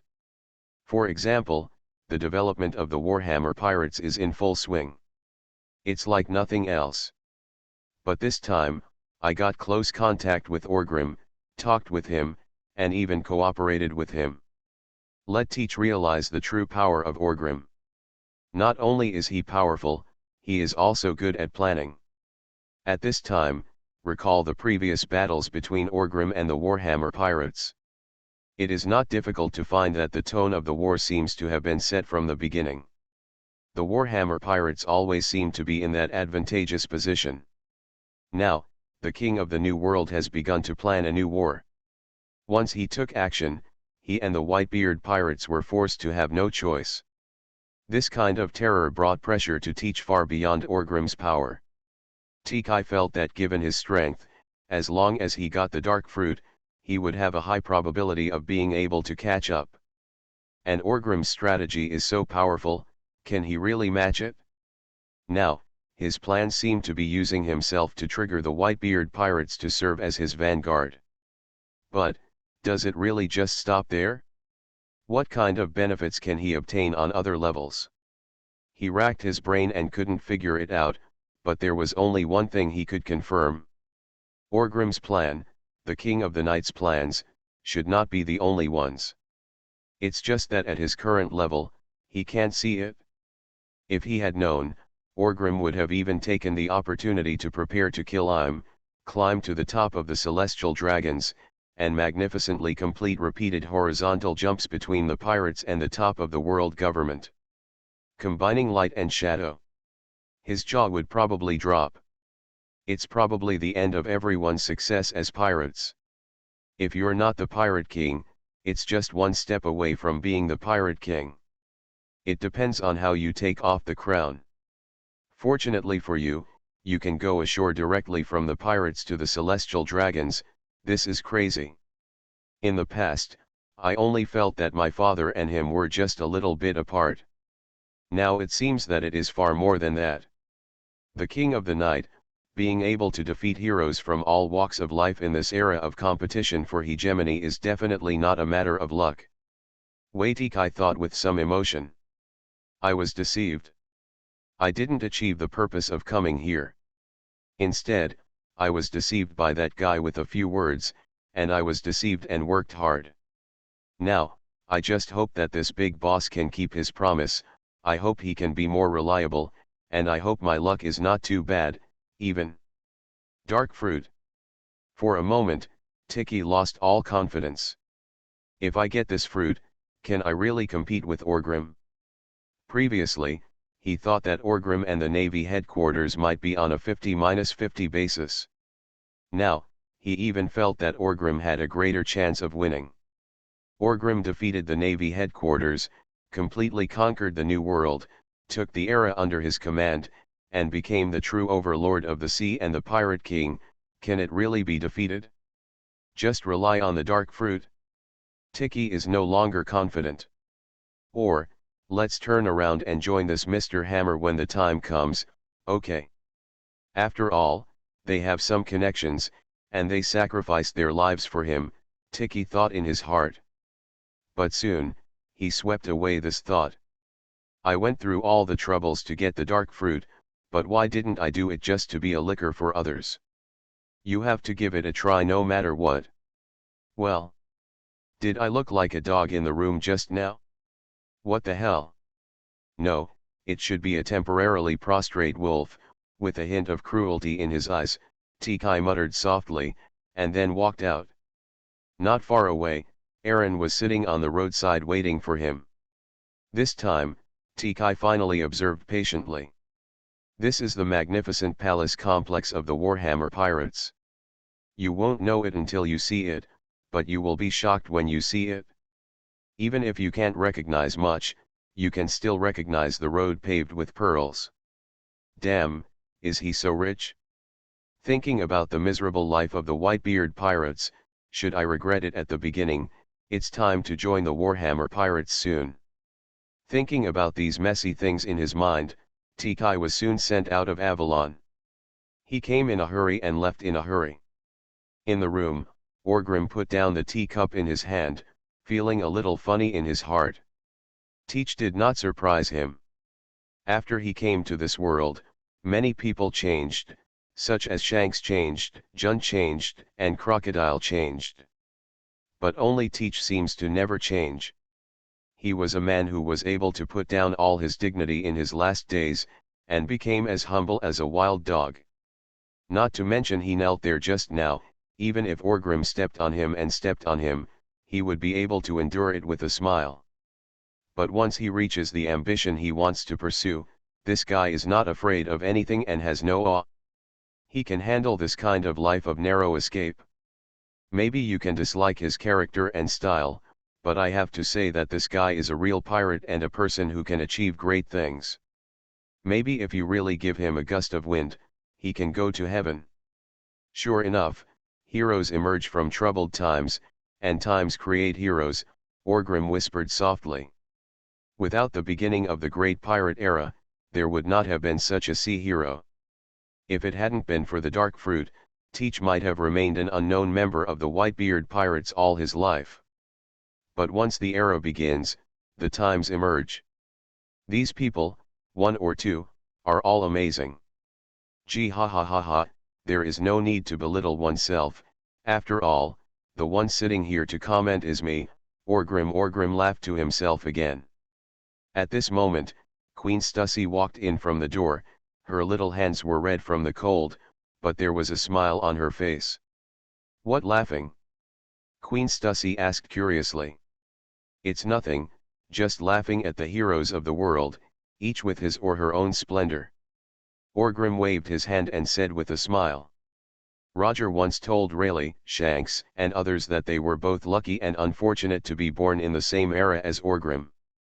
Fortunately, being able to see people like him shape legends. Unfortunately, his contemporaries may be overshadowed by his brilliance. But now, Orgrim does not agree with this sentence. Of course, he also I have never heard of this sentence. In Orgrim's view, today's era is an era of bright stars, just like the last years of the Eastern Han dynasty in the previous life. Countless heroes have emerged at the right moment, perhaps, only a few, Changming and Ye, but no one can really cover up the shining brilliance left by the heroes of troubled times. Even if he looks down on Shanks, Crocodile, and Teach, he has to admit that they all lived a wonderful life. Isn't it? That's enough. You have a very loud tone, Queen Stussy joked first, and then asked the guy is gone, have you settled the deal? It's just a matter of feeling. Orgrim smiled, then nodded, and said of course, in fact, from the moment he set foot on Avalon, he had no choice. Sure enough, you still have such a bad taste, Stussy pouted and said. Orgrim seems to have a really bad habit of giving people a lot of choices. But after looking at these choices, choosing and choosing, in the end it seems that there is no choice at all. Where do I have it? Orgrim said in a quibble. Queen Stussy did not dwell on this anymore. Instead, she asked, now that Teach is under your control, the Whitebeard pirates are also in our hands, got it, do you want to start a war? Orgrim shook his head and said not yet. In fact, I really want to start a war now, but the problem is that we don't have the ability for the time being. That guy Beckman came over 2 days ago and said that things are very busy and a lot of problems, Lees, have not been solved yet. Now under the rule of the Warhammer pirates and under the pressure of Orgrim. Avalon, no, it should be said that the territory under the entire Warhammer Pirates Alliance system is still very stable. But this does not mean that there are no problems.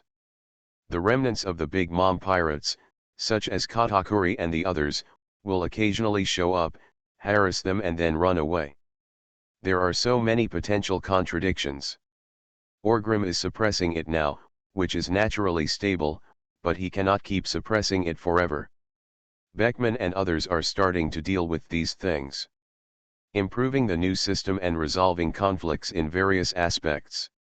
All in all very busy. This is digesting the huge dividends brought by the previous war.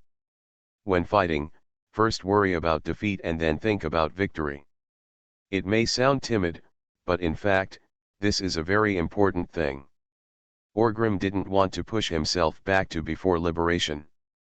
The Navy is indeed not an easy opponent to provoke, let alone winning. If they were defeated, the internal stability of their Warhammer Pirates group was a matter of two different concepts. Internal stability can turn defeats into tug-of-wars.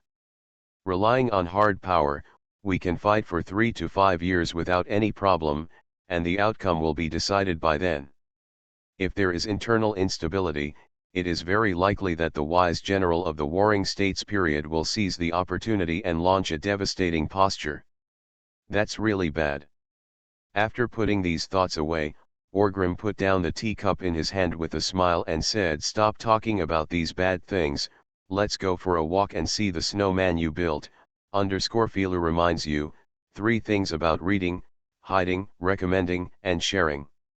Support the original works of Philo Novel Network, b.faloo.com.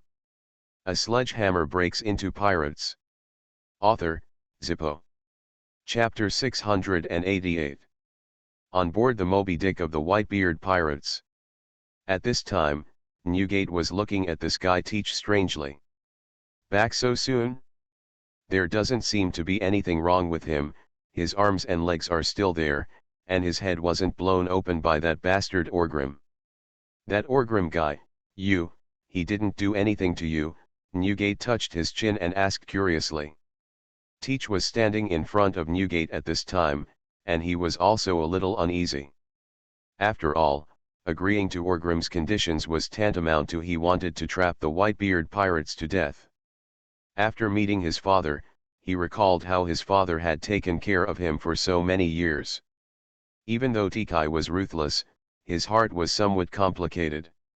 He had so many thoughts, but Tikai on the surface, she put on an open-minded look and said with a smile, "Ha ha ha ha, Dad, I'm lucky this time.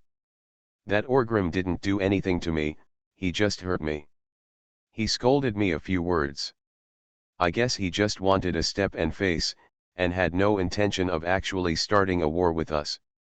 Newgate is a little strange. This doesn't look like Orgrim's style, does it?" Although after contacting Orgrim, he felt that Orgrim would not kill Teach. But he thought that Orgrim was going to torture Tiki no matter what. It was not impossible to even imprison Tiki for a period of time and then release him. But, why is Orgrim so kind this time? Lift high and fall gently? What did he say? Newgate asked. Teach hesitated a little, and then said, "The guy said, for your sake, Dad, this time, things did not get irreversible, and because of the current situation. Come on, don't settle this issue with me for now. He wants me not to appear in front of him in the future, otherwise he will blow my head off or something." After hearing this, Newgate nodded slightly, feeling that this did not seem so incredible. Orgrim, this guy, must have a big picture view.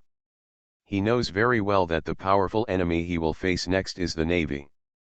At this time, there is no need to really hold on to the Whitebeard pirates. And this time, he gave Orgrim enough face. "Don't look," Newgate just asked Teach to take a trip to Avalon. But this information to the outside world is indeed very important. First of all, this means that the Whitebeard pirates have bowed their heads to the Warhammer pirates. Secondly, everyone on the sea knows how protective Newgate is. Where has this kind of thing happened before? Something happened and you asked your son to apologize. Impossible, don't even think about it. In the past, the situation would have been Newgate standing up for his son and getting the situation back. But this time, Newgate handed over Teach, his son. This undoubtedly proves that the deterrent power of the Warhammer pirates is very strong, and it has indeed given Orgrim a huge face. In this case, Orgrim reprimanded him for a few words and then let him go. In the end, he gave Newgate a step up and face. This prevents the pirate groups from both sides from continuing to escalate the conflict. The situation on the sea can still remain stable. After thinking about it, Newgate didn't worry about anything anymore. He waved his hand and said, "Okay, in that case, let's end this matter. Ah, by the way, that devil fruit, have you got it?" Tikai smiled, quickly waved his hand and said, "Dad, how is this possible? That Orgrim didn't kill me, so I'm lucky. How could he be so kind as to give me the devil fruit?" After a slight pause, Teach continued, "But I still asked more questions, and now I have given up. because that devil fruit, Orgrim said he would leave it to his son, is nothing more than that. Andrest is in the North Sea now, so I will leave him in his hands for now. I don't have any hope unless I go to grab Orgrim. I don't have this ability, so forget it. This devil fruit has caused so many things. Let's stop here, I don't want to think about it anyway. What Tiki said was as if he had really given up on this devil fruit. Newgate didn't suspect anything. After all, what Teach said was reasonable. Now that we are in this situation, if Teach insists on snatching the devil fruit from Orgrim's hand, that would look abnormal and a mentally ill person.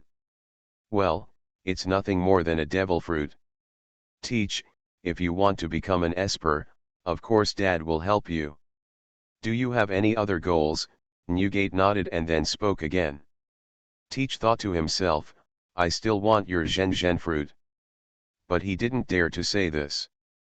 As for the rest of the devil fruits, Teach had already made up his mind before eating the dark fruit and would not consider it. Therefore, after Newgate asked this question, Teach quickly shook his head and said, No, Dad, I thought about it later, and sure enough I'd better not become an Esper. After becoming an Esper, I have to become a landlubber, so forget it.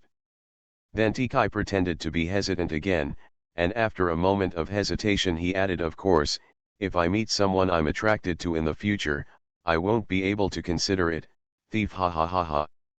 Seeing him like this, Newgate didn't force anything. He laughed and said, Kulala la. Journal, that being the case, so be it. After he finished speaking, Newgate's eyes became softer. The more he looked at Teach, the more he liked him. This guy has a good personality and gets along well with everyone on the ship. Maybe it's an act, maybe it's real. In short, Teach's reputation on the ship is really good. He is called a good old guy. Almost no one hates Teach. Now, Teach has shown his strength and responsibility again. In other aspects, although I didn't see anything, but for Newgate, this was enough.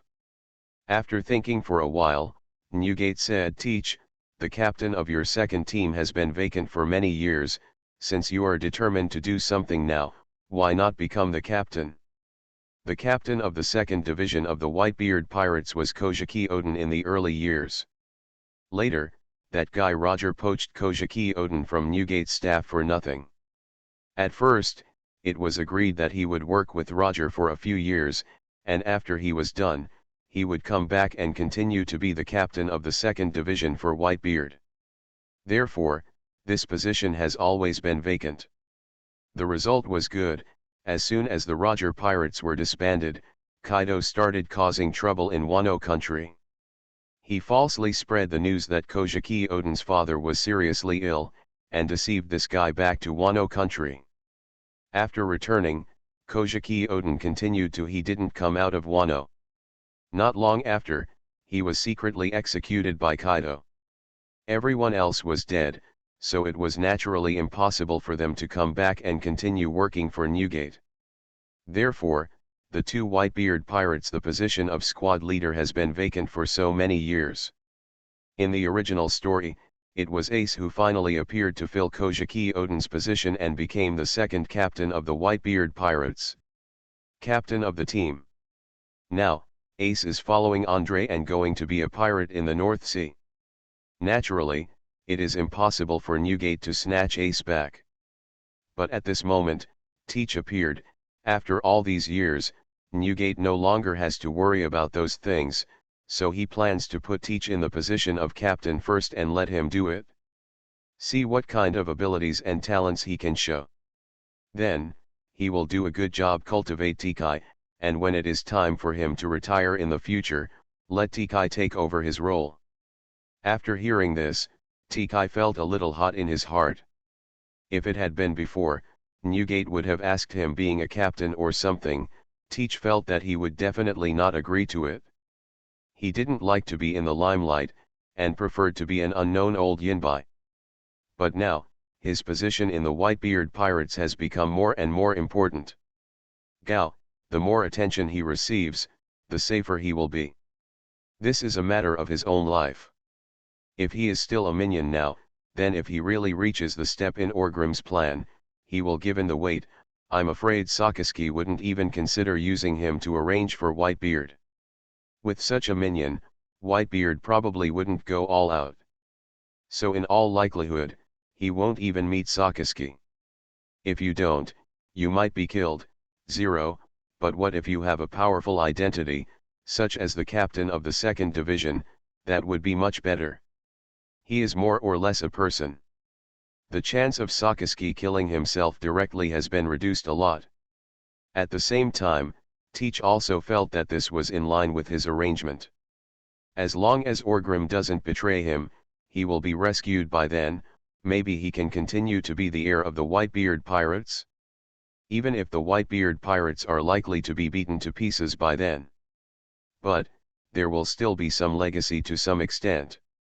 And he won't be condemned when it comes to things like reputation, since there are a lot of benefits anyway. Therefore, there was no hesitation or entanglement at all. Teach seemed to be waiting for Newgate to say this.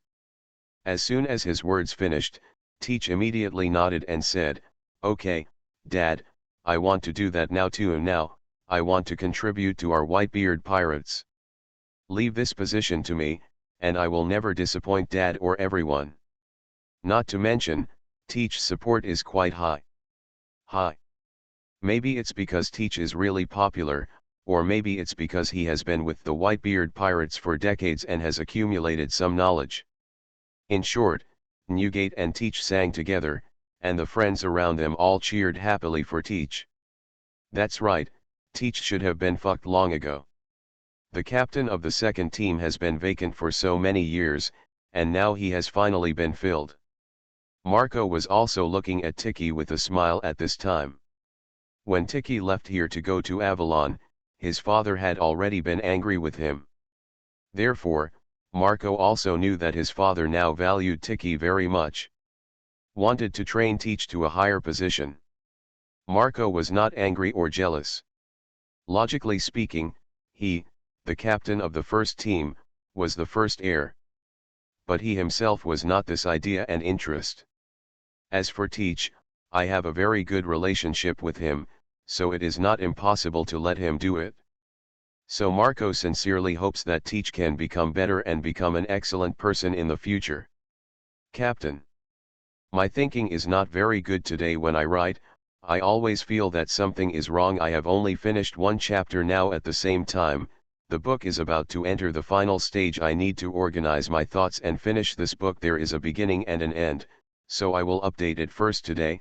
Everyone, please forgive me. 5_Falu reminds you, 3 things about reading. Union Set symbol. Collect, recommend, and share. Support Falu Novel Network, b.faloo.com. Original works. All the you are listening to novels at Bless Up channel. Wish you happiness and luck. How do you feel about this novel? Please like and leave a comment. A sledgehammer breaks into pirates. Author, Zippo. Chapter 689. Naval Headquarters, Marineford. In the office of the Warring States Marshal, the Warring States Marshal was looking at a piece of information in his hand with a confused expression. "What is this old guy Whitebeard doing?" Marshal Warring States murmured. "Something strange." "What's wrong?" This guy Garp was sitting on the sofa, holding a biscuit and a cup of tea in his hand. And he was curious about something, so he soaked the biscuit in the tea, took a bite, and said with a surprised expression, "Hey, this tastes good. You can try making tea with biscuits." Marshal Warring States looked at Garp with some displeasure, and said, "Garp, if you can do something serious, the situation of our navy may be greatly improved." "Ha ha ha ha ha, this is a delicious discovery. What are you talking about?" Garp laughed and said. Marshal Sengoku didn't argue with him. He shook the document in his hand and said, "The Whitebeard pirates, the position of captain of the 2nd Division that has been empty for decades, has taken office." "Got it? Who's on? What powerful guy wants Newgate to be his father again?" Garp ate the cookie in one gulp and asked in surprise. Listening to Garp's words, Warring States always felt that something was wrong. Was the tone too sarcastic? But thinking about it carefully, there seemed to be nothing wrong with what he said. No, it's not, it's a guy named Marshall Teach, Marshal of the Warring States period, spoke softly. Teach, Garp was stunned for a moment, touched his chin, took a sip of tea with biscuit crumbs, and then asked, is it because I haven't read the newspaper recently? Who is this Teach?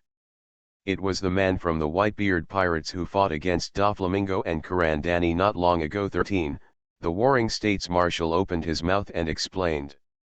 Isn't that Marco? Garp asked again. The Warring States Marshal nodded, and then said, originally, the intelligence said it was Marco, but now it is said that there are two people, and the other one is the stick, and not long ago, he went to by himself. Wallonia. This is really bold, and strange enough, that Orgrim didn't kill him, Garp said with some surprise. Unexpected, but reasonable. Orgrim probably doesn't really want to fall out with Newgate. Marshal of the Warring States period nodded and said. He can be considered a powerful guy if he can escape from Orgrim's hands alive, Garp thought for a while and said. Well, what's even more surprising is that this Teach has been a member of the Whitebeard pirates for at least 20 years, or even longer, 30 years, but before that, we had never noticed his existence, and there was no reward. After the incident happened, the intelligence department conducted a detailed investigation on him. In the end, only one person was found who could tell the story, the Warring States Marshal said with some emotion in his heart. In his opinion, this Teach was hidden too deeply. I don't know what the twists and turns are in this, but this guy must not be that simple. Thinking about it carefully, maybe this is the secret backup that Newgate left for the Whitebeard pirates? After he falls into an unsustainable situation, can Teach step out and take on the heavy responsibility? Or, what's wrong with this Teach himself? What's the matter? Just this matter of escaping from Orgrim alive? Garp asked. Marshal Sengoku waved his hand and said, no, he once fought against Shanks. The scar on Shanks's face was left by him. Garp was stunned for a moment, and then said, then doesn't this guy just have two things to talk about? Warring States? What the hell are you talking about? Am I discussing this with you? I said I kill people without blinking an eye, but you ask me if I can dry my eyes. Marshal Warring States looked at Garp with a little annoyance. Garp looked at Warring States with a bit of hesitation and doubt in his eyes. What's the matter? Did I say something wrong? Originally there were two things, one Orgrim and one Shanks, aren't these two things? In the end, Marshal Sengoku felt that there was no need to be serious with a guy with a brain problem like Garp. After sighing a little, the Warring States Marshal opened the tank and said, anyway, after this, you should pay attention to this guy named Tikai. This guy is usually quiet, but he has made 2 attacks and cannot be underestimated. You see, it's twice, Garp said quickly. The so angry Marshal Sengoku almost jumped up and gave him a slap. After suppressing the anger in his heart and swallowing it with frustration, Marshal Sengoku said, strength or something, it should be not bad, but these are not things you need to worry about. What you need to worry about is that this guy is very threatening, somewhat unscrupulous. Not to mention Shanks' time. This time alone, Teach was very unscrupulous when he took action to snatch Doflamingo and Neiman. Before, Marshal Sengoku was a little strange, because in his impression, Marco is not such a crazy person. But with the facts before him, he just thought that Marco might have taken the wrong medicine. But when Teach appeared and went to Avalon to plead guilty, he knew, Marco may have been dragged into it by this bastard named Teach. The mastermind behind the incident should be the previously unknown Teach. From this point of view, it can be seen that this bastard is somewhat unscrupulous in his actions. Don't care about the consequences at all. Just a random mess almost caused the 2 big pirate groups to start a war. This threat level is naturally quite high. Do you want to set a bounty for him? Asked Garp. Of course, This guy has also become the captain of the 2nd Division of the Whitebeard Pirates. Is there anything wrong with setting a bounty for him? The Warring States Marshal said matter-of-factly. It's nothing, but for now, it's not suitable to be too high. I think, after Garp said this, he thought for a moment and continued 300 million is about right. Marshal of the Warring States period touched his chin, thought for a while and said, what do I think of 500 million? Hello. That guy didn't have any bounty at all before. You increase it to 500 million in one go, Garp said with some surprise. Well, I have a hunch that this guy is not that simple. We need to pay more attention to it now. Maybe, when Marshal Sengoku said this, he paused for a moment, and then said in a deep voice, maybe, that guy Newgate wants to let him take over the Whitebeard Pirates. Garp was stunned for a moment, feeling a little incredible. Just when I was about to say something, I felt that it was not impossible. The plight of the Whitebeard Pirates can be seen by all the major forces. Before, there was indeed a feeling that the team was unsustainable, but now, it has become the captain of the second team in one fell swoop. Thinking of this, Garp stopped worrying about anything and said 500 million, just 500 million, we can't catch it anyway. What the hell are you talking about here? The Warring States Marshal glared at him fiercely, then put down the information in his hand and picked up the teacup from the table. When he was about to take a few sips, he hesitated a little, picked up the biscuit from the table, soaked it, and took a bite. Garp immediately asked excitedly, how is it? Does it taste good? Marshal Warring States twitched his face slightly, nodded and said it's okay. Hey, you guys always serve it like this. If it tastes good, it tastes good.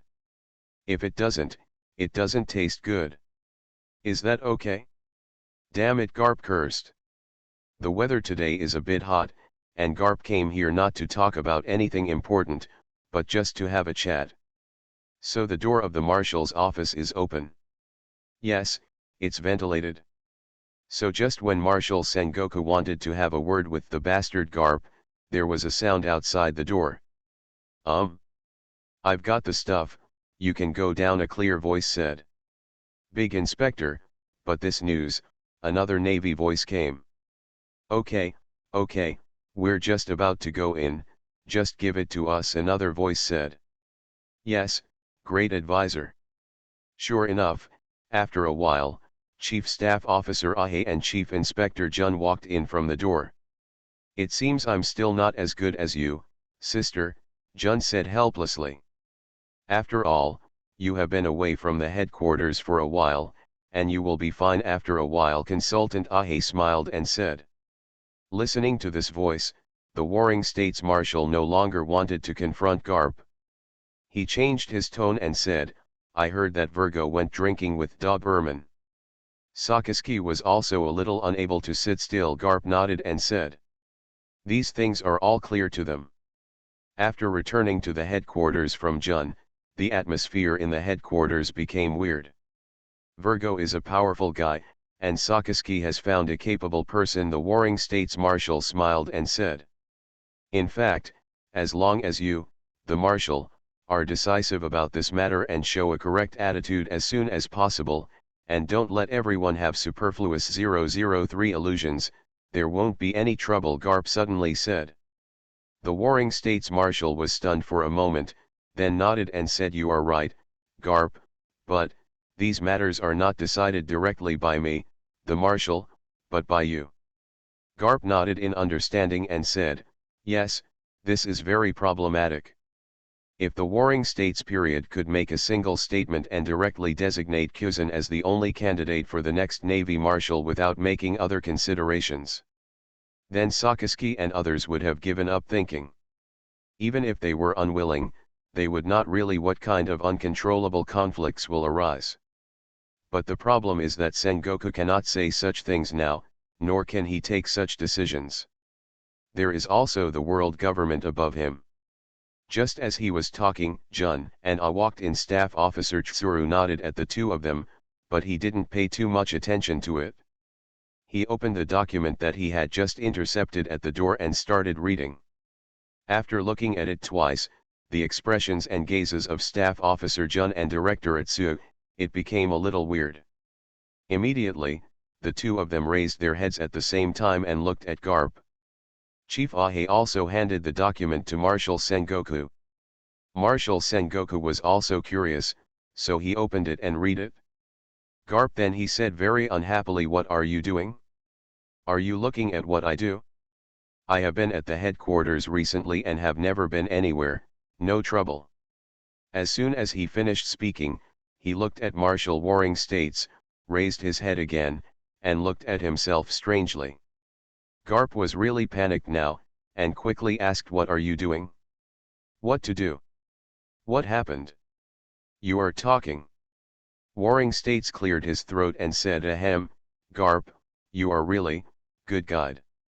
I don't even know what the hell you're talking about," Garp muttered and snatched the document from the Warring States Marshal's hand. He looked down, his face darkened, and he cursed angrily, "This little bastard. I'll kill him." There was a photo with a bright smile on the document. In the background of the photo, there was an unlucky naval captain. And the owner of the smiling face is Monkey ID Luffy. That's right, Garp's bastard grandson finally went to sea, and he was infected with some of the customs of the new generation of pirates. As soon as he went to sea, he ruined a Navy branch base in the East China Sea. Fila reminds you, 3 things about reading, hiding, recommending, and sharing. Support the original works of Filo Novel Network, b.faloo.com. A Sledgehammer Breaks into Pirates. Author, Zippo.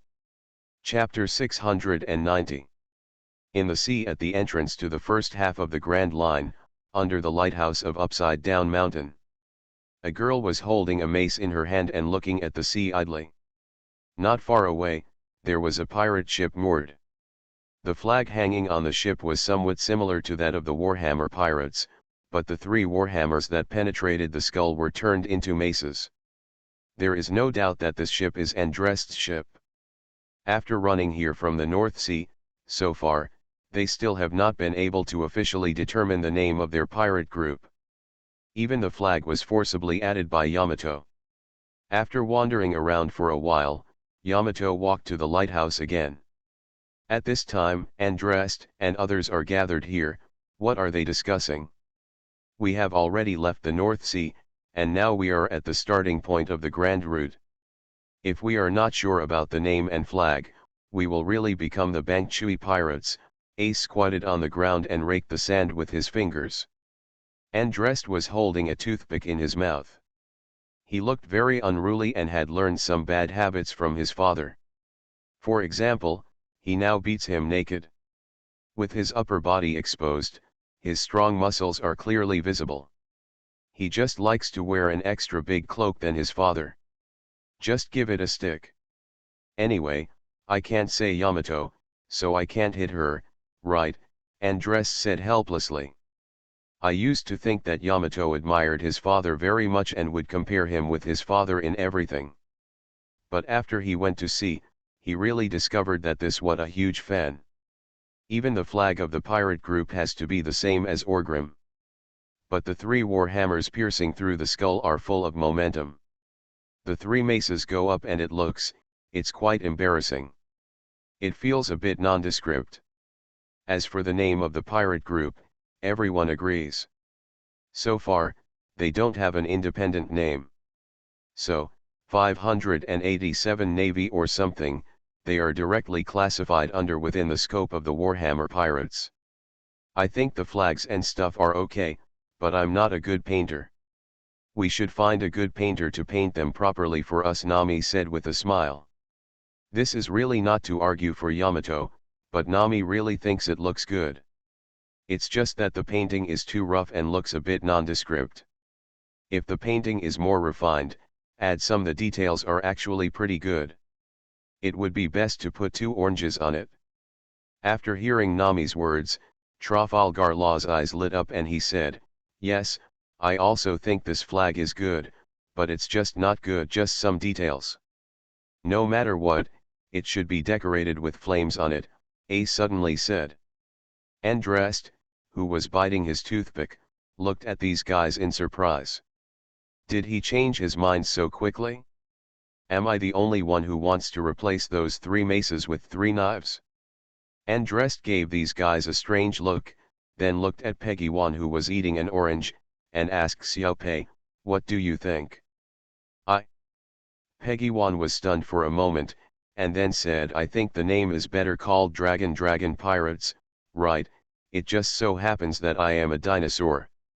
Even before he finished speaking, Andrest was already disappointed with him.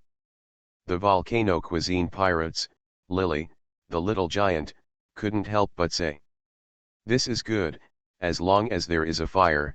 It is best to call the Flame Mountain Cuisine Xiao Pirates." Ace quickly spoke in support. "Call it the Peppa Pirates," Runty said, raising her hands. But unfortunately, no one paid attention to her. "Can't the Mace Pirates do it?" Yamato came over at this time and couldn't help but ask. The others all glanced at her, shook their heads and said, "That's all." At this moment, an old man came out of the lighthouse, holding a harpoon in his hand. He looked at the little devils gathered here, ignored them, and walked outside. Trafalgaro, however, when he saw the old man, he quickly stood up and said, "Mr. Kurikas, what are you going to do?" Come on, Lugo is going to flatter you again," Nami said with a smile. "Will you get scolded by that old man today?" Ace also said a little funny, "He is really perseverant. If it were me, I would have given up long ago," Runty also said with some emotion. Peggy Wan said with some doubts, "Is that old man really the doctor on the Pirate King's ship? Do you have quite powerful medical skills?" Andrest nodded and said, "It shouldn't be wrong. After all, it was Dr. Nightingale who said it personally. If you want to pass by here, you must come and visit him. If you can really learn something, but make a lot of money." "No wonder he is so attentive," Nami said a little funny. They were really unscrupulous in teasing Lugo here. Trafalgaro glared at several friends, then walked towards Kurikas with a smile on his face. Kurikas didn't really have any airs, he just had the stubbornness inherent in the elderly in his expression. Listening to Trafalgaro's questioning, Kurikas bowed his hands and said nothing. "Someone is here, I'm going fishing by the way." "Let me help you," Lugo said very lickingly. Kurikas glanced at Trafalgar Law, and then said, "You studied under Nightingale, there is no need to be courteous to me. My medical skills are not as good as his. It's not a disciple, it's just that Dr. Nightingale gave me some inspiration when I was a child. He specifically told me. If you have time, can you teach me?" Lugo said with a smile. Kurikas thought for a while, pulled out a small notebook from his waistband, threw it to Lugo and said, "Without those messy things, just these few records, how much can you understand? It's yours." After finishing speaking, Kurikas walked towards the coastline. Trafalgaro was stunned for a moment, put the small notebook away with a surprised expression, and then quickly followed without any further delay. He went up and said, "I am also very good at fishing." At the same time, on the coast, a small boat slowly stopped here. Then, Mihawk, who was carrying Hidei on his back, got off the boat and looked around the place casually. "Still nothing has changed, Lighthouse," Mihawk murmured, then turned his head and looked at the sea again. After finding that there was no change, he touched his chin and said, "Dive." "That's right, Mihawk, a prodigal, has been in and out of the world a lot here. Entering and exiting the lighthouse connecting the Grand Line. He even has a good relationship with Kurikas. Therefore, he also knew that there was a stubborn whale in this place that would occasionally pop up and hit the Red Earth continent here." Just when Mihawk was thinking about this, Kurikas and Trafalgar Law also came over. "Why are you here again?" Kulokas said with some displeasure. He seemed to dislike seeing Mihawk. Mihawk then turned around and said, passing by, "Go to the East China Sea." "Mr. Mihawk," Trafalgaro called out in surprise. He never expected to meet Mihawk here. Mihawk glanced at the sky with a confused expression. Have we seen this young man somewhere? After thinking about it carefully, it seems that I have never seen it before.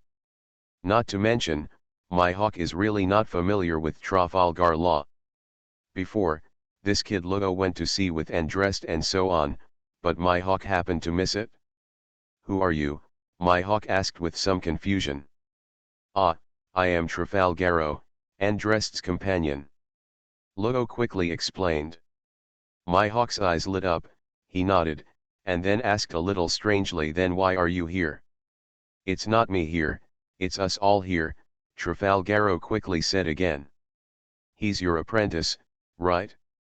That son of Orgrim, it's just over there at the lighthouse. You can go there by yourself. I'll go fishing first, Kulokas also said. Fishing just for me? Mihawk said with a rare smile on his lips. Kurika snorted twice, but did not refute anything. It must be said that although Mihawk is cold and dissolute, he does have a wide range of friends. But it can also be seen that Mihawk's friends are also very high-end, and he ignores ordinary people. Only such hidden bosses can be appreciated by him. Ever since he became friends with Kurikas, in the past when he passed by here, as long as Kurikas was around, he would catch a fish and cook it for Mihawk. Trafalgaro hesitated for a moment, and then went fishing with Kurikas. Mihawk then he wandered towards the lighthouse. After a while, he saw a group of familiar little guys squatting in the open space in front of the lighthouse, chattering about something. Under his feet the steps stopped. Mihawk thought for a moment, and then pulled out the black knife Knight carried on his back.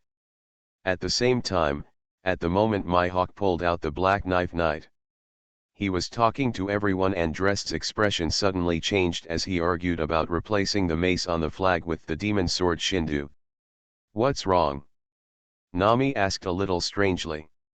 Andrest, who was about to explain, opened his mouth, but before he could say anything, he pushed Nami away and unsheathed the heart on his waist. The next moment, a slash flew over from a distance. Enemy attack, Ace said in shock and anger. Flames instantly burned on his body, and the expressions of the others also changed to some extent. But soon, Yamato reacted and exclaimed, "It's Uncle Mihawk's aura." At the same time, Andrest's figure had jumped up, faced the slashing blow, and chopped off Zindu. This slashing blow was not strong, and the sword in Andrest's hand was as soon as the heart was touched, the slashing attack collapsed immediately. It could be seen that Mihawk didn't use any force at all, he was just too aggressive. After landing, Andrest looked happy, but complained, "Master, you are so what is it for? What if you hurt someone? If you are injured by a slash of this magnitude, it means you are doomed." Mihawk said with a smile on his lips. "This is," Nami looked at the scene with some surprise. "The world's greatest swordsman Hawkeye Jorah Cormahawk," Ace murmured. "Ah, you haven't met Mihawk yet?" Runty then reacted and said. Nami and Ace nodded together. Nami said, "I asked curiously, but I heard from everyone that the whereabouts of this number one swordsman have become puzzle. Whether we can meet each other depends on luck." "Yes, now it seems that it really depends on luck. I couldn't see it in Avalon, but I met it here," Ace said with a smile. Falu reminds you, 3 things about reading: hide, recommend, and share. Support the original works of Falu Novel Network, b.faloo.com.